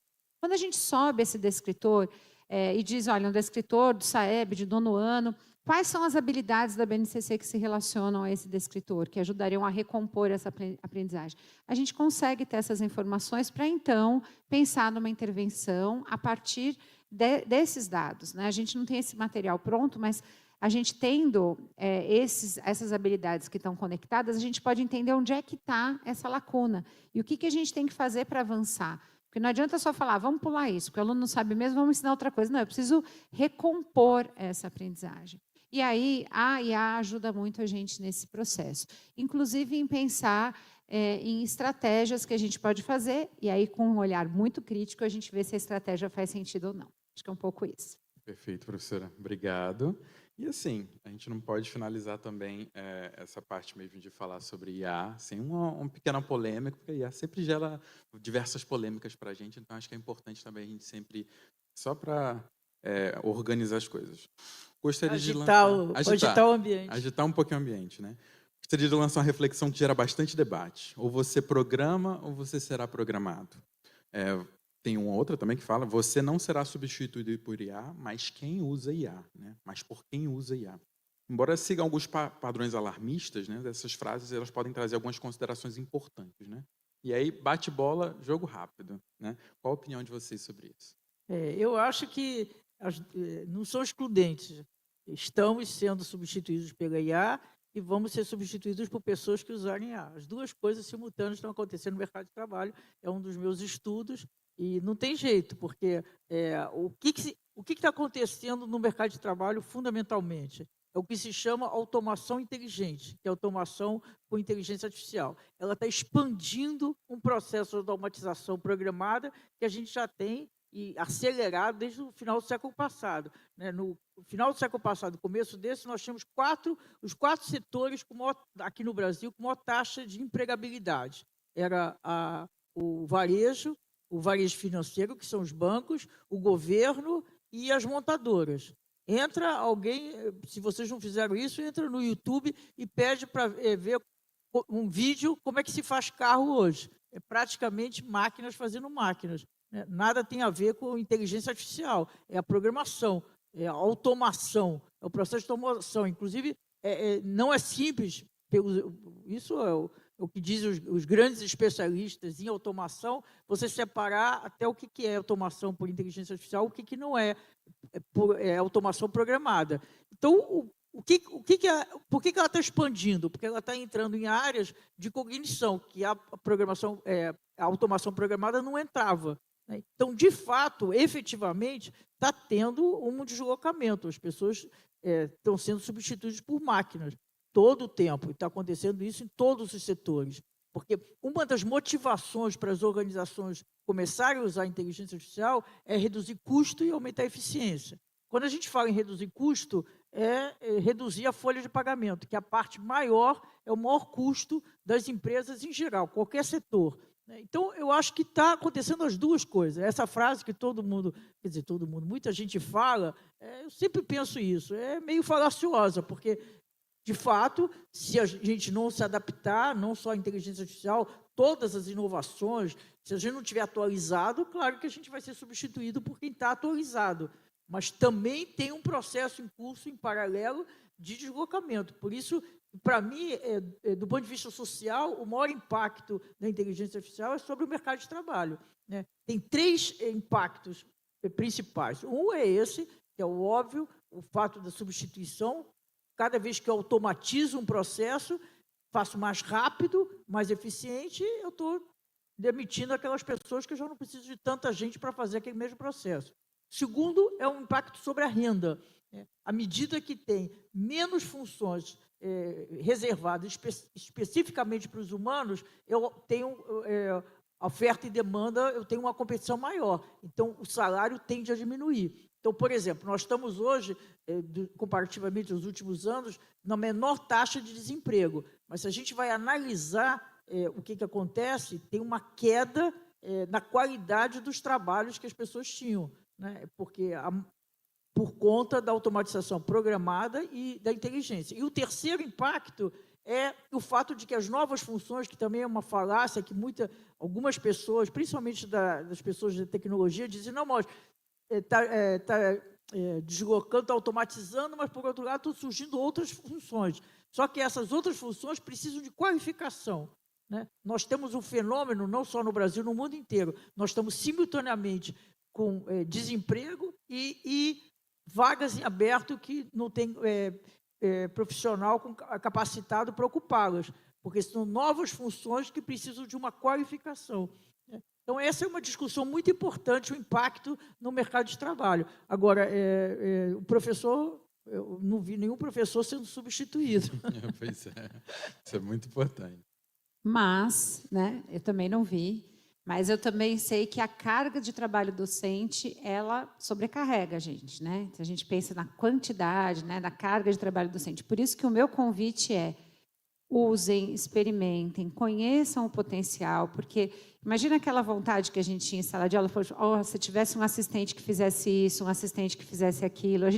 Eu sempre pensei nisso, né? Se eu tivesse algumas pessoas que fizessem, eu poderia fazer uma aula melhor, eu poderia estar mais feliz fazendo isso, sem tanta sobrecarga de trabalho. Quando a gente olha para todas essas funcionalidades, né, que o Isaac apresentou e que na educação como um todo a gente tem visto cada vez mais, elas podem sim nos ajudar a ser um pouco mais felizes, de fazer aquilo que a gente gosta, que é estar em sala de aula, tirar um pouco o peso daquilo que dá muito trabalho.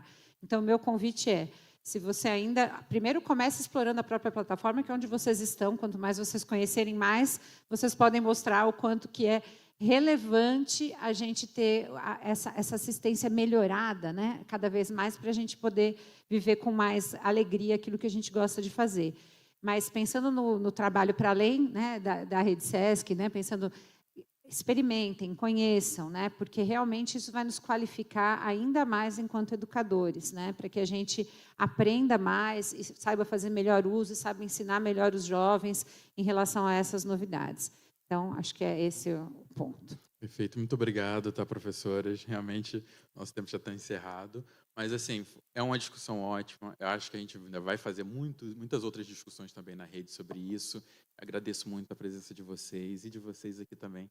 E de vocês também que estão assistindo a gente em todo esse processo, tá? Obrigado.